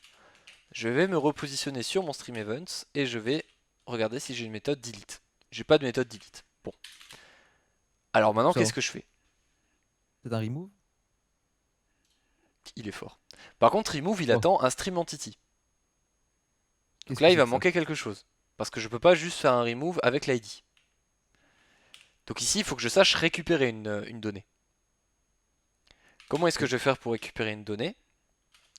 En fait, je vais utiliser encore une fois, donc ça c'est du LinkQ comme j'en parlais tout à l'heure, et en fait LinkQ propose une méthode qui s'appelle first or default.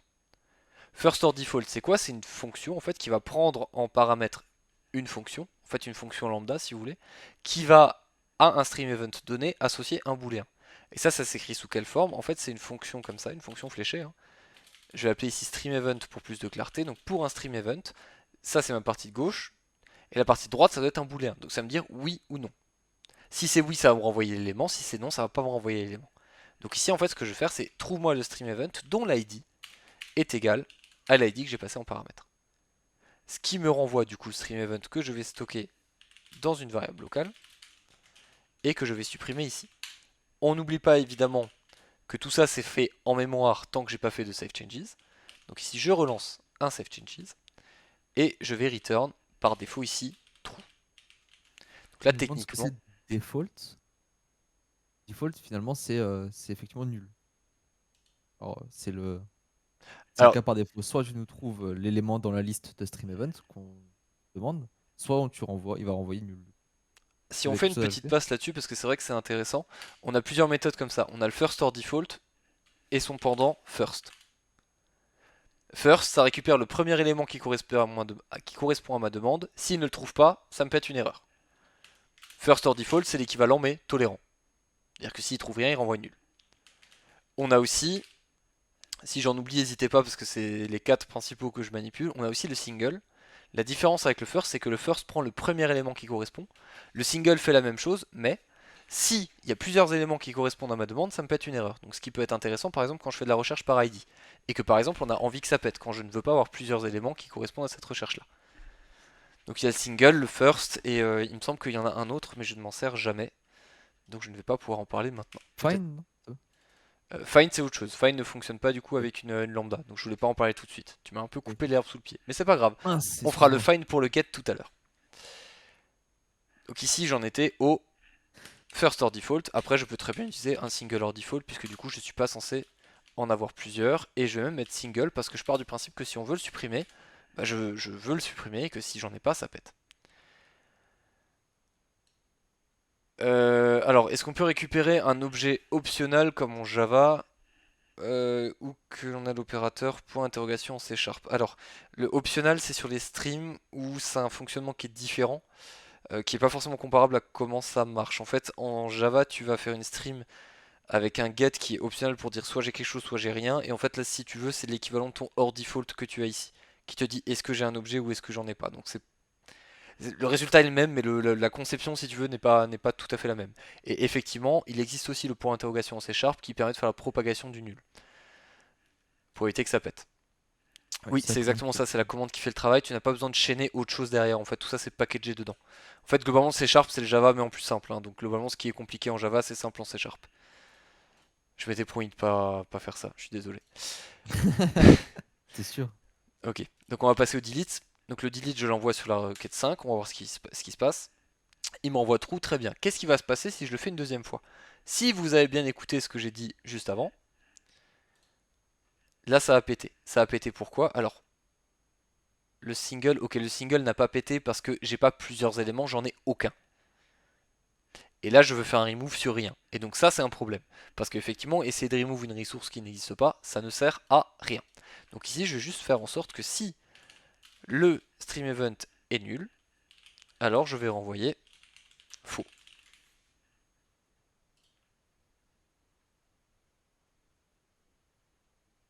J'ai relancé l'API, je sais pas si j'étais obligé de J'allais le dire, faire. est-ce que tu avais besoin de relancer l'API Je là, ne sais Loïc? pas, je te demande pardon. Ah mince, on saura jamais. Attends. Comment est-ce qu'on tient de nous? Mais du coup, oui, parce que là c'est un single et c'est pas un single hors default. Ouais, mais avant ça marchait ça, hein. J'ai vu. Parce que parce J'ai qu'il vu, c'est il pour avait ça pas, que. il avait pas au trido, il avait pas au trido de cette partie-là. D'accord, ok, Ah, j'accepte. ok, ok. J'accepte.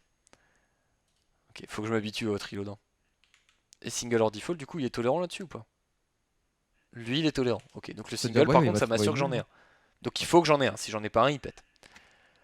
Et là, c'est bien de le gérer comme ça parce qu'au final, j'ai faux si j'ai pas réussi à supprimer l'objet. Et j'ai vrai, donc j'ai supprimé la ressource 6. Ici, j'ai bien vrai si j'ai réussi à supprimer. Par contre, il y a quelque chose qui m'embête à fonctionner comme ça. C'est que d'un point de vue HTTP, qu'est-ce qui se passe? D'un point de vue HTTP, une requête qui a fonctionné me renvoie 200.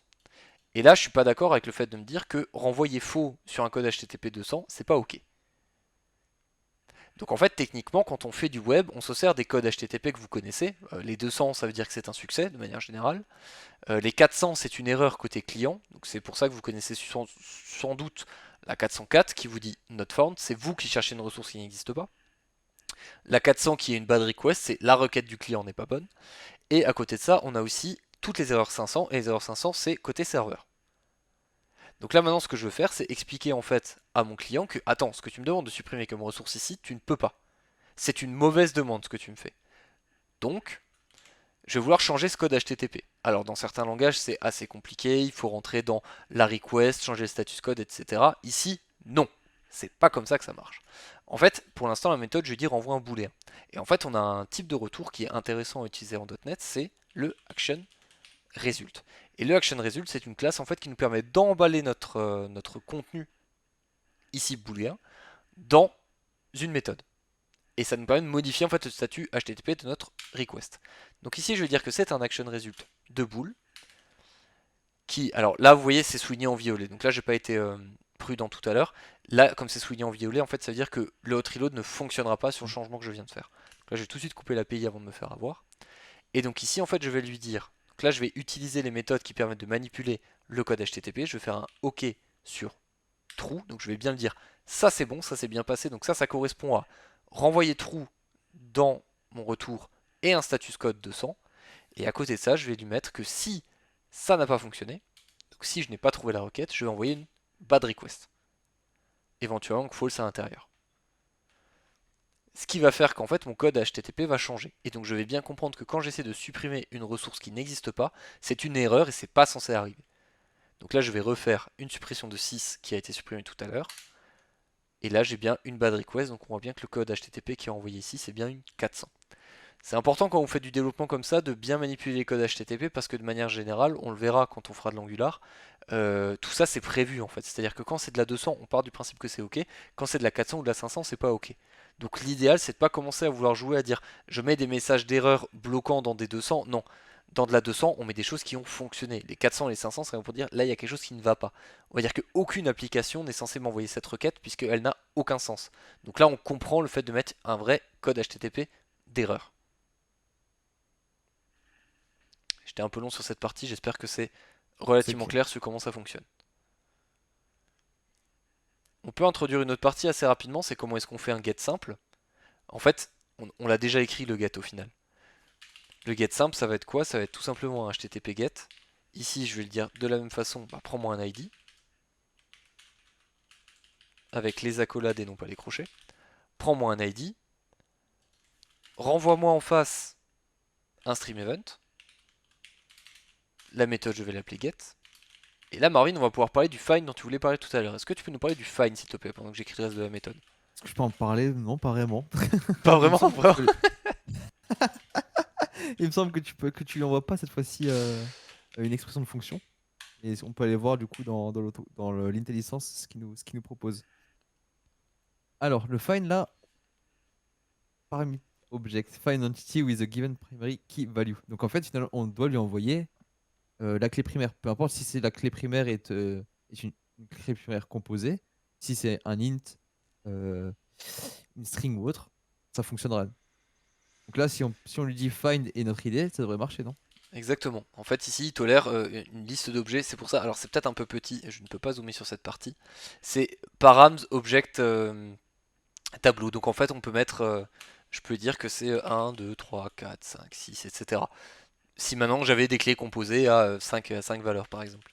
Et sauf que là, je me suis dit, ah, bah, trouve-moi celui qui est d'ID un tel. Bon, c'est vraiment parce que tu le passes même pas en tableau, tu le passes vraiment juste avec des virgules comme si c'était des paramètres, Ouais. les uns après En les fait, autres. ça, c'est le mot-clé params qui te permet de faire ça.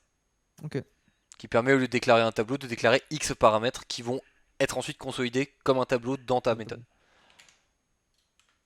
tableau. On était sur un get, donc Cool. on va tranquillement copier le. J'ai copié un post, c'est pas ce que je voulais faire. Ok, ça c'est un delete, donc je vais faire un get, stream event, on avait quelque chose à l'ID 2 je crois. Ouais. Voilà, donc je Ou récupère dans le bien 1. un seul événement. Une fois que vous avez compris comment fonctionne Entity Framework, en fait c'est des choses qui vont excessivement vite et qui sont très simples à mettre en œuvre. On va faire notre dernière étape, la modification. Alors là Marvin, je te laisse mettre. Est-ce qu'on fait un put? Est-ce qu'on fait un patch? Est-ce qu'on fait les deux? Et est-ce que tu veux expliquer quels sont les deux? Ou un update, non? Au final, les deux feront un update. Ouais, attends. On peut expliquer les deux. On peut partir du put déjà. Ok, un Alors put, qu'est-ce que le, ça fait Marvin? alors le put, il me semble, je ne l'utilise pas tous les jours, mais qu'on envoie directement une valeur à un endroit. C'est-à-dire qu'on va lui dire, bah tiens, euh, comment expliquer ça correctement? Complexe. Euh, Là, mon écran va s'allumer en grand blanc pour avoir une petite idée. Euh, Le put, en fait, c'est vraiment de l'annuler en place. ouais, C'est ça le concept. c'est le concept, mais il me semble que tu peux juste envoyer un put sur une propriété, non? Et pas sur l'objet en entier. Alors pour moi, ça c'est l'objet du patch, justement. En tout cas, j'en suis toujours servi comme ça. Ce qui est peut-être une erreur. Donc là, si le chat voit une erreur dans ce qui a été dit, n'hésitez pas à le remonter. Mais à mon sens, le put c'est fait pour faire de l'annuler en place sur un objet. Et le patch c'est fait pour faire vraiment, je veux modifier ça, ça, ça, ça. Ok, le Ouais, put ça je remplace tout valide. l'objet, on est d'accord. Et c'est pour ça que Ok. psychologiquement, moi je trouve que le put c'est dangereux. Pourquoi? Parce que si t'as oublié une propriété, potentiellement tu vas supprimer quelque chose sans faire exprès. Et c'est pour ça en termes de maintenabilité de ton front, par exemple, si t'as un front qui dit bah, quand je modifie tel objet, je veux modifier une valeur, une valeur, une valeur, si demain t'en rajoutes une quatrième et que t'y penses pas dans cette méthode là, tu risques de supprimer des choses. C'est pour ça que je disais que tu. Ouais, c'est pour ça que j'avais en tête que tu peux envoyer qu'une valeur. C'est parce que si t'en envoies qu'une, tu détruis toutes les autres finalement. Pour moi, effectivement, c'est exactement ça le concept. On va faire On faisait des puts un, sur des un propriétés. put sur une propriété, du coup pour moi c'est l'objet d'un patch. On va présenter les deux, on va écrire les deux, Trop de et code. on va expliquer du coup un peu cette différence du coup. Le concept du put c'est quoi? C'est que le put il va attendre, comme pour un post en fait, hein. Il va attendre un stream event, ici. Pardon, là je suis en train d'écrire n'importe quoi. C'est Non, un from body, comme on faisait tout ouais. à l'heure. Et là j'ai plusieurs étapes à faire. Je dois récupérer mon objet de base, que je vais appeler ici base object. Donc là je vais aller sur mon contexte, je vais venir faire un find sur stream event, sur l'id passé en paramètre que j'ai oublié de récupérer en paramètre de ma fonction. Donc que j'appelle id. Ici je viens récupérer mon identifiant. Le base object, alors là normalement ça fait longtemps que je les ai pas fait comme ça, j'aurais pas dû me lancer dans un put, pourquoi est-ce que j'ai voulu faire ça? Pourquoi? En fait, j'aurais juste dû me taire. J'aurais dû dire patch, Tu vois, si politique on de avait fait le patch. patch, j'étais confort, j'étais bien, et là t'es en train de me foutre dans la giga sauce en fait. Attends, Benoît Petit nous dit, oui, je sais, mais le monsieur, il voulait put Non, slash. non, c'est pas comme ça qu'on fait. La C'est nouvelle pas. version. Là je me porte Voilà. en faux, c'est pas comme ça que ça marche, monsieur. Mais c'est bien, au moins, on a un exemple de ce qu'il faut pas faire. Putain. Marvin, actuellement je suis en train de te détester, hein. Ouais, je comprends, mais même moi, je me déteste en fait d'avoir parlé de ça. Je sais pas pourquoi, qu'est-ce qui m'a Et pris à ça, quoi. t'es juste en train d'en profiter en fait parce que c'est pas toi qui as les mains sur le clavier, et tu dis bon, il va déjà trouver une solution. Ce qui est assez désagréable comme moment, je t'avoue. Tu sais, j'aurais pu le faire, mais tu pourrais te plaindre du coup à Microsoft, leur dire, bah voilà, le Qu'il live n'y a share pas n'a pas de l'intelligence. licence. Effectivement, effectivement, j'accepte la sentence. Non, on a un truc, on a quelque chose qui permet de copier les valeurs, et Ma douleur. j'ai oublié le nom de la méthode, je vais juste vérifier, mais en fait, Entity Framework propose de copier les valeurs d'un objet vers un autre, qui en fait correspond à ce que le put va faire. Et il faut juste que je retrouve le nom de la méthode parce que je ne m'en rappelle pas. Et par contre, j'ai mis l'écran en thème dark, donc ça se voit pas comme quand Marvin le fait. Voilà, celle-là, elle est placée aussi. Donc en fait, on a C'est carré. currentValues.clone, ok. Donc je prends l'entry, je prends currentValues, et là je peux faire un set values, c'est ça. Donc en fait, je viens me positionner, donc je prends l'entry. Donc d'abord, je récupère mon objet que j'ai en base. Je me positionne sur ces valeurs en cours, et j'appelle une méthode setValues, et là je viens glisser à l'intérieur le stream event qui est passé en paramètre. Vous avez évidemment pas oublié qu'il faut également faire un save changes pour vérifier que ça fonctionne. Et là, en toute transparence avec Twitch, parce que je me dois d'être quelqu'un d'honnête, je ne sais pas si ça fonctionnera parce que je ne fais jamais ça. Clone, c'est Oui, c'est alors alambiqué déjà est un mot alambiqué si je peux me permettre un retour, mais oui, c'est pas la façon la plus simple de faire, je trouve. Après, on va la présenter pour expliquer ensuite pourquoi est-ce que le monsieur qui nous a dit qu'on faisait des poutres sur les propriétés, ça m'a un peu hérissé le poil. Donc C'est bien ici, parce on qu'on fait. montre finalement une méthode compliquée dans un premier temps et comment derrière on va pouvoir être safe et avoir une méthode super simple. Merci Marvin, tu vends très bien effectivement ce qu'on est en train de faire. Ah, produit Ok. commercial. Euh, Donc là, je suis en train d'écrire une requête. Donc je me positionne sur le stream event en version 2 ici, donc sur le deuxième. Je vais à l'intérieur, j'ai un nom que je vais marquer comme étant modifié. Je vais le balancer sur une méthode put et là, on va voir si ça fonctionne. Et là, c'est le Alors, suspense et évidemment que ça ne fonctionne pas parce que j'essaie de modifier l'ID et que l'ID, je n'ai pas le droit de le changer. Donc j'ai un peu de mal essaye de avec modifier l'ID. l'intérêt de cette méthode, sachant qu'en vrai, Ah, et t'essaies de modifier l'ID parce que tu fais un put bah total oui, et que t'as pas mis l'ID. Mais l'ID au pire, comme ça on voit ce qui se passe à côté, non? Ah, mais il va il, répéter sur il description, va pas être etc., content etc. parce que t'as pas le droit de Oui. modifier l'ID puisque l'ID c'est ce qui fait justement l'essence même de ton objet. Ouais. Après, il Euh, va te dire que tu auras des problèmes sur la description parce que tu pas le droit d'avoir une description nulle parce que ça va mettre une description nulle là. c'est ça. Non.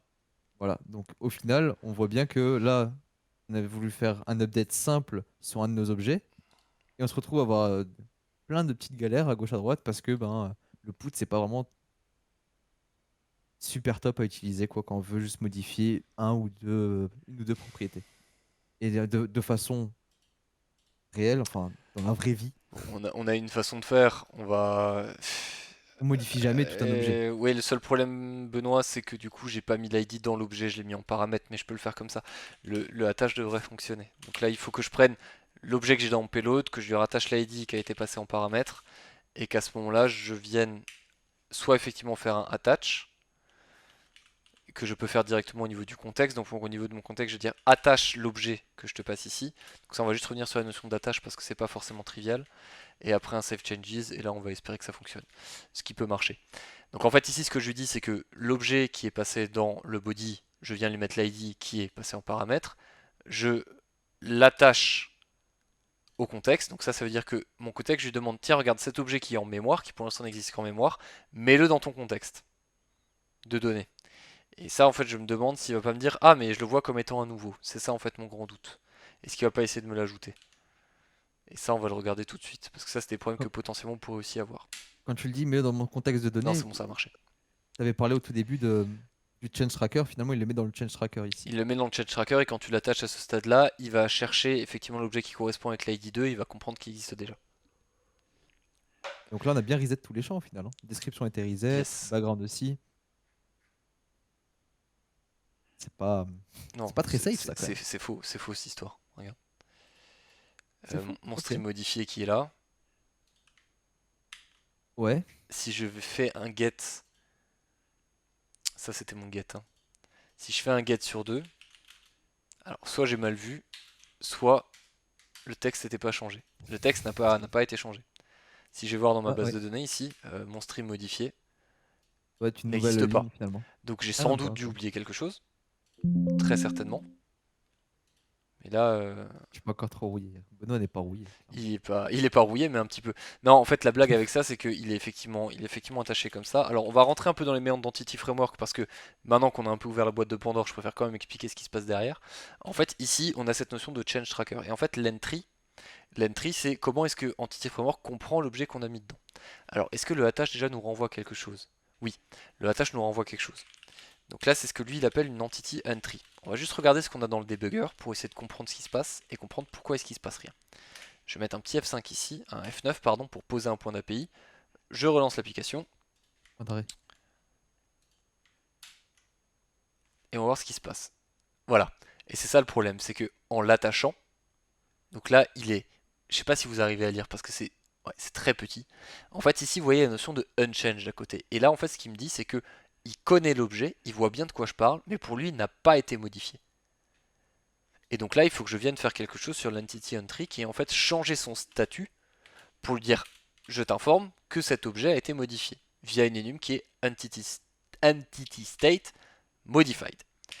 Donc là, je viens l'attacher au contexte et je lui dis ben ça a changé. J'aurais pu me passer de le relancer parce que ça n'avait pas râlé. On va voir si ça fonctionne mieux avec cette modification dans le contexte. Je le lance. Et là, ça a bien pété, bien comme il faut. Parce que background ne La peut pas parole. être nul. Parce Ouais, qu'effectivement, voilà. dans le put, bah, ici, il va râler parce que le background n'existe pas. Mais Finalement, notre code fonctionne correctement là. je suis pas sûr. On peut vérifier. Hein. Je vais reprendre un payload qui fonctionne. J'ai un post ici qui marchait. Donc je vais reprendre le reste. Je vais juste changer donc, mon stream modifié. Et je vais mettre dans les technos, je vais mettre Angular à la place. On va relancer le back. Mon stream modifié, dans les technos j'ai Angular, et là ça a bien fonctionné. Donc là on a bien mis à jour la ressource. Alors vous voyez pas de suppression de données parce que tout est obligatoire dans les champs, mais si maintenant j'ai oublié quelque chose, ça serait passé à la trappe. Bon, le put je suis pas hyper fan, ça je pense que vous l'aurez compris, parce que c'est assez destructif en fait comme mise à jour. Et on risque, à mon sens, de faire des erreurs sans s'en rendre compte. Parce que partir du principe que systématiquement, quand je vais mettre à jour un objet, je suis obligé de le récupérer en entier et de le repousser en entier, bah même d'un point de vue contenu de données qui transite sur le réseau, c'est peut-être un peu beaucoup. C'est infâme. C'est infâme. Donc on va parler de mon préféré, le patch. Le patch, qu'est-ce que c'est? Le patch, vous avez un super site en ligne qui l'explique de façon très simple. Donc si jamais vous avez envie d'en savoir plus, je vous invite à aller sur jasonpatch.com qui en fait vous explique comment ça fonctionne. Comment ça fonctionne? En fait, le patch, c'est un document qui est un tableau de suite d'opérations. Donc on va juste prendre l'exemple qu'on a ici. En fait, ce qu'il vient me dire, c'est que je viens faire un remplacement. Donc l'opération, c'est un remplacement sur la ressource qui est slash base et je viens mettre la valeur bout. On a la même chose, on peut ajouter sur le pass hello la mention Word. Donc là, on suppose qu'hello, c'est un tableau dans lequel je viens rajouter une valeur. Et on a aussi l'opération remove. Et en fait, avec ça, vous pouvez quasiment tout faire. Vous pouvez faire toutes les modifications que vous voulez sur votre objet. Et vous avez juste besoin d'appliquer ce que vous avez changé. Et vous n'avez pas besoin de poser la question de bah, est-ce que je vais supprimer des choses sans faire exprès, etc. On peut anticiper peut-être une question, mais oui, on peut ajouter du coup dans une liste, mais on peut supprimer aussi à un certain endroit de la liste. Ça marche Exactement. très bien aussi. Exactement. Et le JSON patch, ce qu'il faut savoir, c'est que c'est pas propre au C Sharp, hein. C'est quelque chose d'assez général. C'est quelque chose qui est commun à d'autres langages. Donc si vous savez le faire dans une API en .NET, vous saurez le faire un peu partout. Ici, public, JSON. Non, le résultat ce sera un stream event. Toujours. On va l'appeler patch. En entrée, on va avoir l'ID, toujours pareil pour savoir quelle ressource on vient cibler. Et on va avoir besoin d'un format particulier qui existe, qui est JSON patch document. JSON patch document que je n'ai pas pour le moment parce que c'est quelque chose qui vient d'un paquet nugget à part. Et donc si je vais chercher JSON patch document, ça doit être juste JSON patch, je suppose. Ça va être Microsoft. Il faut que je retrouve le nom Mais exact c'est du. Microsoft JSON pas le document justement, non? C'est JSON patch document. Microsoft.json patch, non, c'est pas exactement ça. Il faut juste que je retrouve le nom exact du paquet. Microsoft JSON patch. Ou ça va, ou c'est directement dans Newtonsoft, je sais plus. C'est Microsoft ASP.NET JSON patch. Core MVC. Voilà. ASP.NET Core pour moi JSON patch, non? Tout court. Donc c'est dans Microsoft ASP.NET Core. Et là-dedans, j'ai pas tout de suite JSON. Je crois qu'il faut que je descende encore. Si, voilà. Microsoft ASP.NET Core JSON patch en version 6.2. C'est ça. Et c'est parti.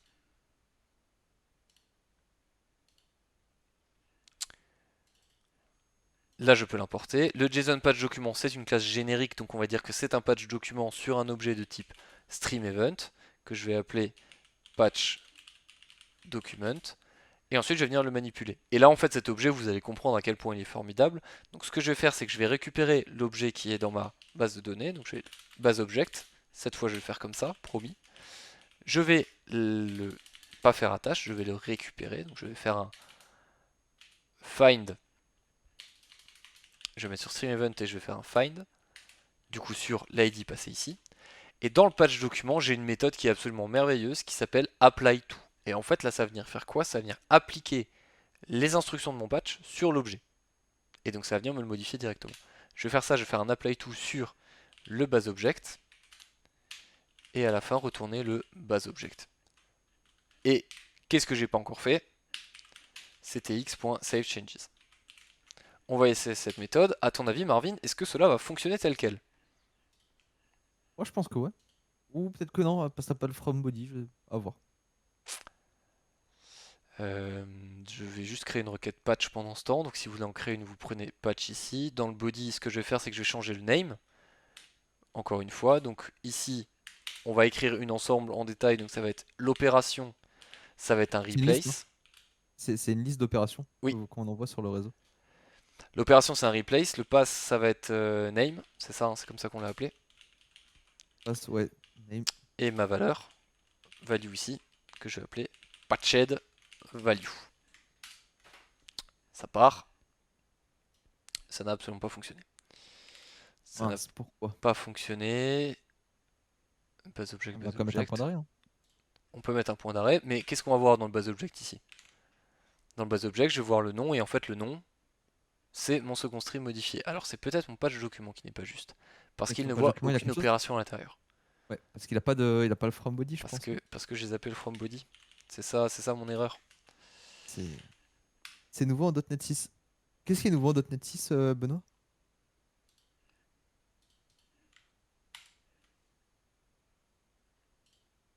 Là j'ai un nul. Ouais, ouais, là on a juste une petite blague. Là je pense que je vais avoir... Patch apply to. Non, non, Non, non, c'est vieux ça. il y a déjà, il y a déjà avant. Ouais. Je pense qu'il va juste me manquer quelque chose au niveau de l'ajout, et ça c'est vrai que j'aurais pu peut-être le vérifier avant.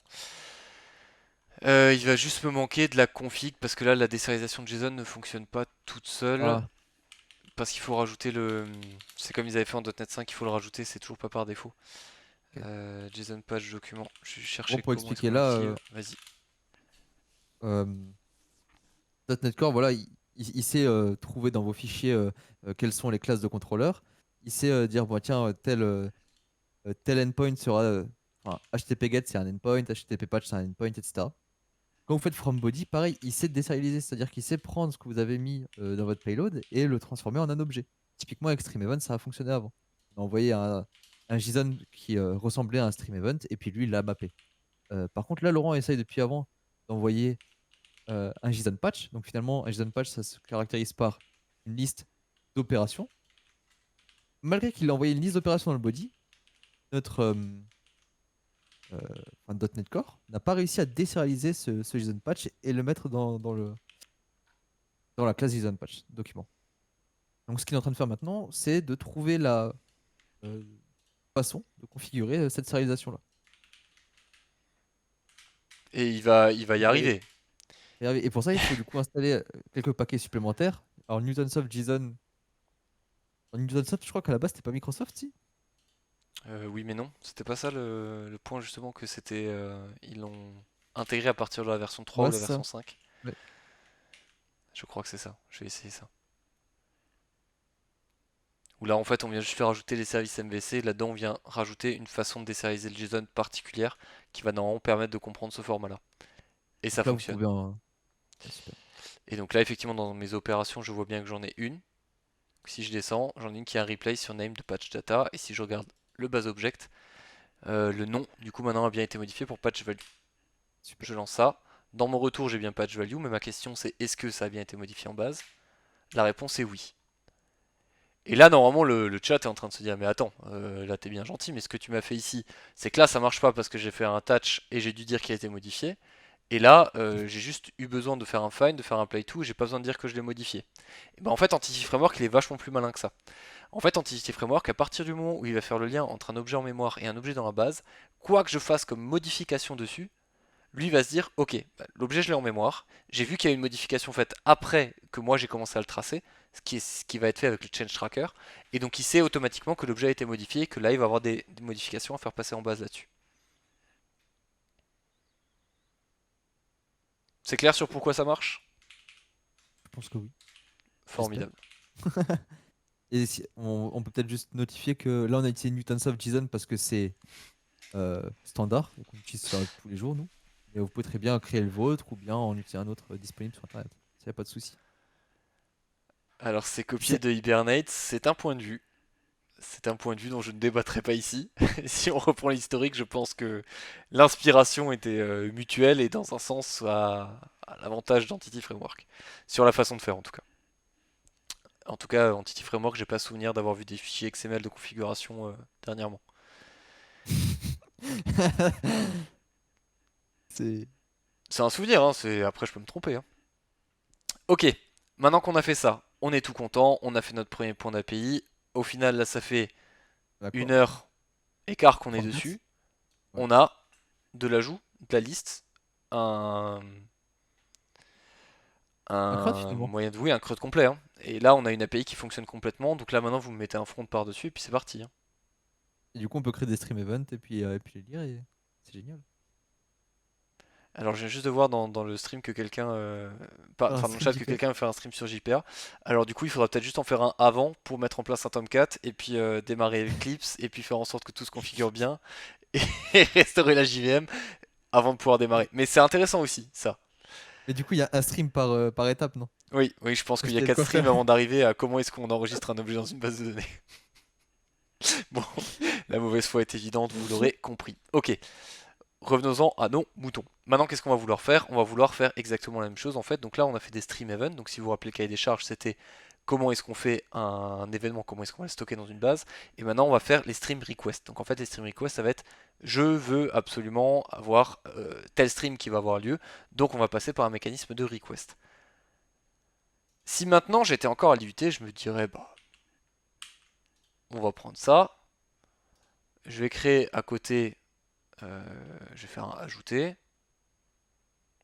J'ai pas le bouton ajouter parce que je suis pas au endroit. Je vais faire ajouter une nouvelle classe. Je vais l'appeler stream request controller. Je vais l'ajouter là. Je vais changer 2-3 trucs. Donc là, en fait, j'ai copié-collé stream event, hein, stream request controller. C'est parti, clac clac. Là, tout ce qu'on va changer, c'est que ici, je vais faire un CTRL F sur stream event. Et en fait, stream event, je vais juste créer à côté un stream request. Voilà, rapidement. Stream request. Ok, donc là, je sais ce que je vais avoir besoin dedans. Je vais mettre, pareil, je vais mettre un nom, une description, hein, on va pas forcément trop s'embêter. Ça, je vais le mettre à part. Je vais le bouger ici. Puis un Je mail sais. aussi. Excuse-moi? Un mail aussi. Un mail, oui, exactement un mail. Merci de me l'avoir. Bah non, tu sais quoi, je vais oublier le mail. Tiens, je vais faire Ok, exprès d'oublier le mail. faisons cela. Je vais rajouter ici stream request. Voilà, et comme ça, en 5 minutes, on va monter un deuxième point d'API, on sera content. Stream request. Et ça Je stream relance une request. build, je vois que ça fonctionne. Stream request controller, je vais faire un CTRL SHIFT F là-dedans. Et je vais remplacer stream event par stream request. Je vais remplacer ça. 17 occurrences remplacées. Oh bah tiens, ça il est pas très content. Pourquoi? Parce que j'ai peut-être mal tapé stream request dans mon DB contexte. C'est ça, j'ai oublié de mettre le S. Donc je vais pouvoir retourner dedans. À peu près, il y a tout qui fonctionne. Bah voilà, et tout le monde est content. Et les stream requests au singulier, ça c'est bon. Stream request au pluriel, c'est bon. Convention de nommage, parfait. J'ai mon deuxième point d'API qui est prêt. Si on se rappelle de ce qu'on a vu il y a à peu près une demi-heure, il va falloir que je crée une migration. Donc je vais refaire .NET EF migration, add stream request. Donc ici je vais ajouter ma requête à l'intérieur. Formidable. Ensuite je vais refaire un update pour mettre à jour ma base de données. Donc ici je vois bien qu'il va essayer de me faire passer ça. Il me passe le stream request. Je vérifie l'état de ma base, je fais un petit F5 dessus. Je vois bien que maintenant j'ai de migration dans ma liste de migration. Je vois bien que j'ai stream event et stream request qui est actuellement vide. Et maintenant, je vais essayer d'ajouter une stream request. Donc, je vais faire tout simplement F5. Je vais copier-coller mon post sur le stream. Je vais le copier. Je vais faire un post stream request. Dans le stream request, qu'est-ce qu'on a dedans? On a nom, on a description. Je vais mettre ma première requête. Ma première requête. Je vais avoir besoin aussi d'une description et d'un nom, on est d'accord? D'un email, pardon. Description, Description. email. T'as mis quoi? T'as mis nom, description, y a pas d'email. Tu l'as oublié. J'ai oublié l'email, mais après c'est pas grave. En fait, je peux mettre des choses en plus dans le stream, dans le post, c'est pas ça qui va le déranger. Ah ouais, il le prend juste pas. Il l'ignore complètement. Et donc effectivement, si maintenant je regarde, donc là j'ai fait un post sur stream, je vais juste mettre post request. Je vais le copier, je vais faire un point qui me permet de lister l'entièreté. Donc je vais faire un get sur le même point, stream event, et je vois bien que j'ai... Non, stream request, je suis allé un peu vite. Et j'ai bien un premier request. Voilà, c'est bon, en 5 minutes, on a créé un deuxième point d'API qui fait un CRUD sur un autre objet. Ce qui est quand même formidable. Donc ce qui est bien en fait, c'est que maintenant, à chaque fois que je vais avoir un nouvel objet à rajouter, je vais pouvoir copier-coller un contrôleur, faire exactement la même chose dans tous les cas, et puis pouvoir continuer. Si vous quittez le stream maintenant, vous allez vous dire mais il bosse n'importe comment chez Capcode, et vous aurez raison. En fait, l'intérêt du langage et ensuite des outils dont on va parler juste maintenant, c'est la généricité, c'est comment est-ce que je peux faire. Si je fais tout le temps la même chose et qu'il n'y a que un peu quelque chose qui diffère, en fait, c'est que je peux le faire en une seule fois. Alors, l'avantage de cette méthode, c'est que ça permet d'aller vite. On peut avancer très très vite, on fait un copier-coller, on change d'autre chose, ça marche. Le problème, c'est que si maintenant j'ai un changement à faire et que je le fais une fois que j'ai 15 contrôleurs différents, je vais devoir répercuter ce changement 15 fois. Et je peux être sûr que je vais oublier de faire des modifications. Et donc là, on va vous donner la première partie de comment est-ce qu'on fait pour faire une API propre et même un programme propre de manière générale. Une règle d'or, le copier-coller c'est interdit. Je laisse le temps de maturer là. Tout le monde qui se dit oh, toutes ces erreurs que j'ai faites dans ma vie. Si Et vous toi aussi, copiez-coller quelque chose, c'est globalement que vous avez moyen de le faire d'une autre façon, d'une façon plus générique et d'une façon plus propre. Parce que si vous copiez-coller quelque chose, ça veut dire que en fait vous l'avez déjà fait. Si vous l'avez pas déjà fait, vous avez aucune raison de le copier-coller. Et si vous l'avez déjà fait, il y a un autre moyen de réutiliser ce que vous avez déjà fait, plutôt que de vouloir absolument le copier-coller, parce qu'une fois que vous copiez-coller, votre base de code va exploser, et après quand on parlera de couverture de code et de tests unitaires, etc., ça va vous faire un volume qui va exploser, alors que vous n'en avez pas besoin. Donc maintenant la question c'est comment est-ce qu'on va faire pour introduire une classe générique, et ça vous permettra de faire de très beaux rêves cette nuit pour ceux qui ne maîtrisent pas le concept. Comment est-ce qu'on va faire une classe générique qui va nous permettre d'écrire une seule classe au lieu d'en écrire deux?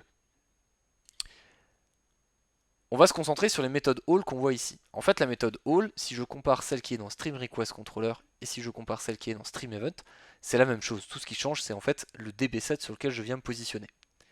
Donc la question, c'est est-ce qu'on n'aurait pas un moyen de changer le db7 pour taper de façon générique entre guillemets dessus et de façon automatique? Alors non, faire un seul fichier ne serait pas la réponse. Je vais créer en fait un contrôleur générique, je vais me dire ok, tout ce code là, j'ai deux codes que j'imagine être une classe fille, et est-ce que je peux pas mettre tout ça dans une classe au-dessus et que je peux récupérer facilement? Donc là je vais créer ce que je vais appeler un générique contrôleur pour l'instant. Et une classe générique, qu'est-ce que c'est? Pour faire simple sur une classe générique, en fait c'est une classe dont il y a certains attributs, certains morceaux, dont on ne connaît pas forcément le type à l'avance, ou au moins que partiellement. Donc là on va partir du principe que le type on ne le connaît pas à l'avance. Donc je vais dire que générique contrôleur prend en attribut, donc entre chevrons, un type T, et ce type T je ne le connais pas pour l'instant. Et ce qui va être très intéressant, c'est qu'en fait, dans le all, je peux taper sur ctx.streamEvents.toList, mais je peux aussi le faire en appelant une méthode qui, en fait, est une méthode set, et le set, ça vient me positionner sur un db7 du type que je viens de lui passer. Donc en fait, ici, je peux lui dire, trouve-moi un db7 de type streamEvent. Ça revient à la même chose que la ligne que j'ai commentée en dessous. Donc en fait, si je fais le parallèle avec le streamRequestController, en fait, vous voyez bien qu'ici, c'est exactement les mêmes méthodes, et tout ce qui change, c'est de ce type-là. C'est stream request qui change. Ici, je suis sur stream request, ici je suis sur stream event. Sinon, à part ça, c'est exactement la même chose. Donc ce qu'on va faire ici, c'est écrire une classe qui dit bah ok, j'ai une méthode all. Donc là, je vais la copier. Je la copie parce que après je vais la couper, hein, donc ne commencez pas à vous énerver parce que j'ai fait un copier-coller. Voilà. Je vais récupérer le contexte parce que j'en aurai besoin de façon générique pour mes deux classes filles. Ici, je vais pouvoir lui passer le contexte à l'intérieur. Je lui donne le bon nom du contrôleur. La variable qui est privée ici devra passer protected parce qu'elle devra être utilisée dans mes sous-classes. Ce qui va impliquer un changement de nom que je ferai plus tard pour pas complètement tout casser. Et donc ça veut dire qu'ici, au lieu d'étendre contrôleur base, donc contrôleur base, je vais le remonter d'un cran sur ma classe générique et je vais demander à StreamEventController de venir étendre générique controller avec comme objet StreamEvent. Et en faisant ça, j'ai juste besoin d'étendre le constructeur de base, donc le constructeur de générique controller, en lui passant mon contexte. Ok. Maintenant que ça c'est fait, j'ai mon contexte, il est bien défini ici. Et donc je peux dégager en fait cette méthode all qui est légèrement soulignée, je ne sais pas si vous voyez, qui dit bah en fait la méthode all elle existe déjà au-dessus donc j'en ai plus besoin. Très bien, on va pouvoir la supprimer. Maintenant qu'elle est supprimée, elle est prise, en fait c'est le générique contrôleur qui va prendre le relais, donc maintenant je vais voir. Si je vais dans Stream Event, est-ce que ma méthode all marche toujours, sachant que j'ai bien enlevé la méthode qui était présente ici. Alors, il Stream doit pas Event, râler parce que t'as. Ah non, j'ai rien dit. Stream Event du coup est ici, et la liste fonctionne. Donc là en fait ce que je viens de faire, c'est que je viens de mettre une méthode générique. Ah, pardon. Là, on est encore sur Stream Event. En fait, ici, ce que je voulais passer, c'était le type T. En fait, je veux récupérer le type T qui est injecté ici, donc Stream Event, qui est injecté ici et qui redescend jusque là.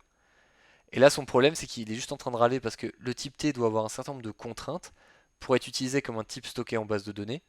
Donc, il faut juste rajouter une contrainte derrière qui va être where T class. Donc là, on est en train de forcer notre type T à être une classe et ça peut pas être tout et n'importe quoi.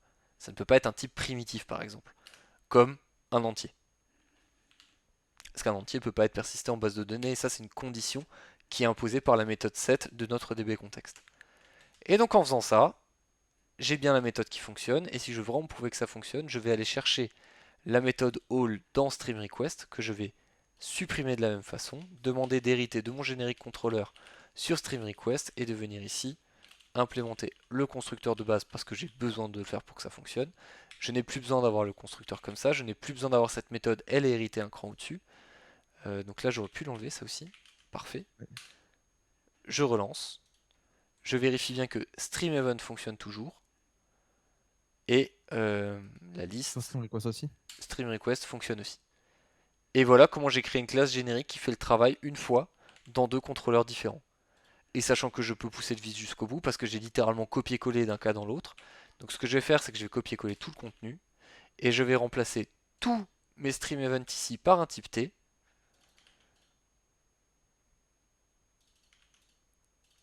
Ça va être remplacé Aussi, par un set sur T. le DB7 aussi, du coup. T'as posté encore un contexte.streamEvent là en haut. Contexte.streamEvent ici, bien vu. 7T. Là, je suis sur un 7T. Là, ça va râler sur l'ID, on y vient juste après. Ça, c'est un save changes. Le from, c'est un T. Ça va m'envoyer un T aussi. Stream event, ça va être un T. Ça va être un set de T.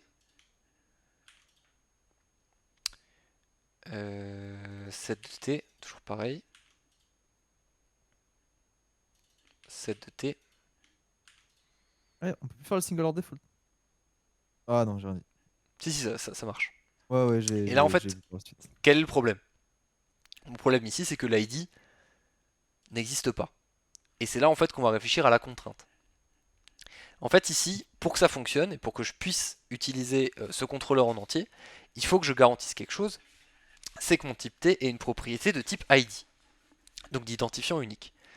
Donc pour faire ça, la méthode la plus simple qu'on ait, c'est pour partager des informations ou des comportements entre deux objets qui de base ne sont pas les mêmes, parce qu'on peut partir du principe que ces deux objets n'ont rien à voir l'un avec l'autre, même s'ils partagent des propriétés, on va utiliser ce qu'on appelle une interface. Et en fait, cette interface, elle va me servir à quoi? Elle va me servir à dire je vais appeler ça eStoredObject, donc c'est une interface qui va décrire un objet stocké en base, et je décide que pour être considéré comme un eStoredObject, j'ai besoin d'avoir une propriété de type entier qui est un ID en lecture et en écriture. Ce qui veut dire ici que je peux écrire ça dans mon contrôleur générique, je peux écrire ce point ID si je dis que T est non seulement une classe, mais en plus d'être une classe, doit être un eStoredObject. object. Donc du coup maintenant cette classe compile. Parce que ok, il se dit, bah, si t est un stored object, je sais qu'il y a une propriété id, donc j'ai pas de souci sur ce que j'ai écrit. Par contre, celle qui va pas être contente, alors je vais juste en profiter pour bouger cette méthode là tout de suite au bon endroit, celle qui va pas être contente c'est streamEvent. Pourquoi? Parce que streamEvent me dit, bah, je ne peux pas implémenter generic controller avec streamEvent, parce que streamEvent n'implémente pas l'interface storedObject. Et donc pour ce faire, je vais aller dans mon streamEvent qui est ici, et venir étendre le storedObject. Ce qui vient en fait garantir que streamEvent implémente bien la propriété. Attention, ici elle l'implémentait déjà avant, mais entre guillemets c'est un hasard, donc j'ai pas expliqué à mon code que effectivement j'implémente cette interface. Donc c'est pas parce que heuristiquement la propriété est là que ça veut dire que ma classe implémente bien l'interface. Donc il faut bien le définir. Et dans streamEvent et dans streamRequest. Donc maintenant dans streamRequest, je vais pouvoir enlever l'entièreté du code qui est à l'intérieur. Dans streamEvent, je peux enlever tout le code qui se trouve à l'intérieur. Et dans Generic Controller, en fait ici j'ai tout le code et je peux faire mon refactor en changeant le nom d'une variable protected, donc ce sera écrit comme ça. Pour ceux qui l'ont noté éventuellement, je ne sais pas si j'en ai parlé tout à l'heure, la déclaration des namespace en .NET 6 a changé, je viens d'y penser. On peut les écrire directement comme ça. Donc namespace, le nom du namespace, point virgule, ça évite les accolades ouvrantes et fermantes systématiques dans les fichiers en C#. Voilà, c'est une écriture qui je trouve plutôt élégante et qui permet du coup de gagner un niveau d'imbrication au niveau de la lecture, ce qui est plutôt pas mal. Donc maintenant, si on veut vérifier que ça fonctionne, je vais juste relancer mon appli et je vais tester 2-3 points d'API. Donc la liste des stream requests fonctionne, la suppression fonctionne exactement de la même façon, le post, j'ai le même résultat qu'avant, etc., etc., etc. Et C'est bien donc maintenant en voilà comment plus. on a posé les bases de notre première application avec deux objets sur lesquels on a un CRUD et l'objectif c'était de montrer à quel point en fait ça va vite et on a un code qui est quand même globalement propre et aujourd'hui bien découpé.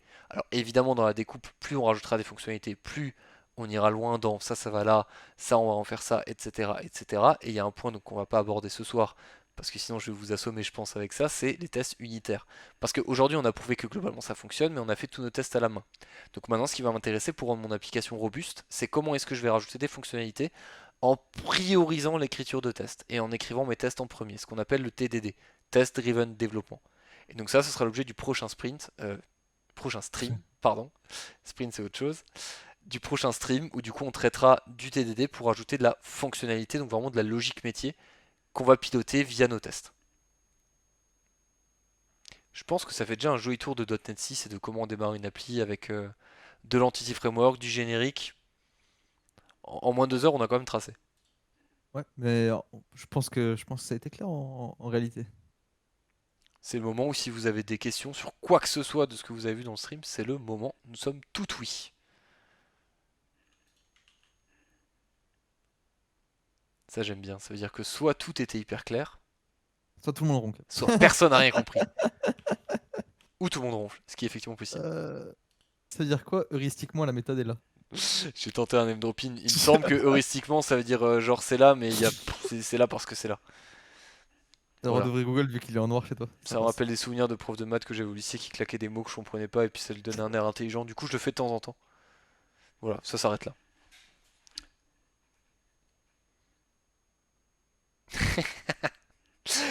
Ok. Ça s'appelle DB dans un Non. contrôleur. Ce n'est pas une bonne pratique d'appeler son DB contexte dans un contrôleur. Effectivement. En fait, l'objectif, et c'est pour ça que, alors pour ceux qui se sont dit tiens, c'est des bonnes pratiques, mais je vois déjà plein de trucs dégueulasses, c'est vrai. Il y a plein de choses au fil du temps qu'on ne fera pas de la même façon. Mais je veux pas aborder tous les concepts en même temps. Benoît, si tu veux ici, j'ai pas envie de parler d'injection de dépendance, d'inversion de contrôle, de service de repository, alors qu'on est en train de voir comment est-ce qu'on manipule Entity Framework. Pour avoir un format qui tient en 2 heures et qui soit un peu digeste, pour moi, c'est pas le sujet tout de suite. Par contre, quand on parlera test unitaire, quand on parlera mock, là oui, on commencera à introduire ce genre de notions, parce qu'on en aura besoin. Ah oui, bah évidemment, en fait, c'est un peu du teasing pour la suite. C'est-à-dire que j'essaie de mettre des cliffhangers en fait à la fin pour être sûr que les gens reviennent. Enfin, tout le monde fait ça.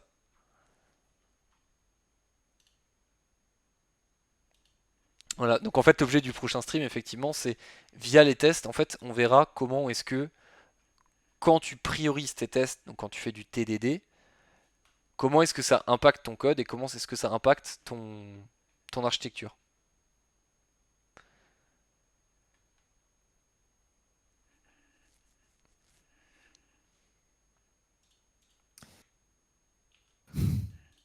J'ai enlevé ce morceau de commentaire. J'ai vu, il y avait encore des petits points virgules qui traînaient ou quoi. Oui, Mais bah ça on mettra un coup de nettoyage. petit coup de page plus tard, ouais. Et la On semaine mettra pro, on ça. parle des fonctions lambda dans AWS. Ah voilà. Bah, Comment faire une API finalement dans AWS? alors on va voir comment on peut faire dans AWS pour pas du tout avoir besoin de développer en C# dans sa vie. Ou développer en C Sharp, mais sans avoir à avoir tout un projet ouvert sur son PC, etc. Bah, par contre, ce qui est très classe avec .NET 6, alors si on revient juste rapidement et pour faire la transition avec les lambdas dans AWS, c'est vrai que maintenant qu'on est capable, j'ai perdu la page du coup tout à l'heure, mais maintenant qu'on est capable de faire des API minimalistes, minimal API,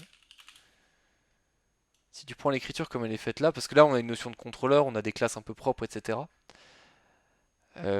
Maintenant qu'on est capable d'écrire des API comme ça, voilà, où en fait on a une classe, un seul fichier en fait, qui vient donner tout ce que c'est faire notre API.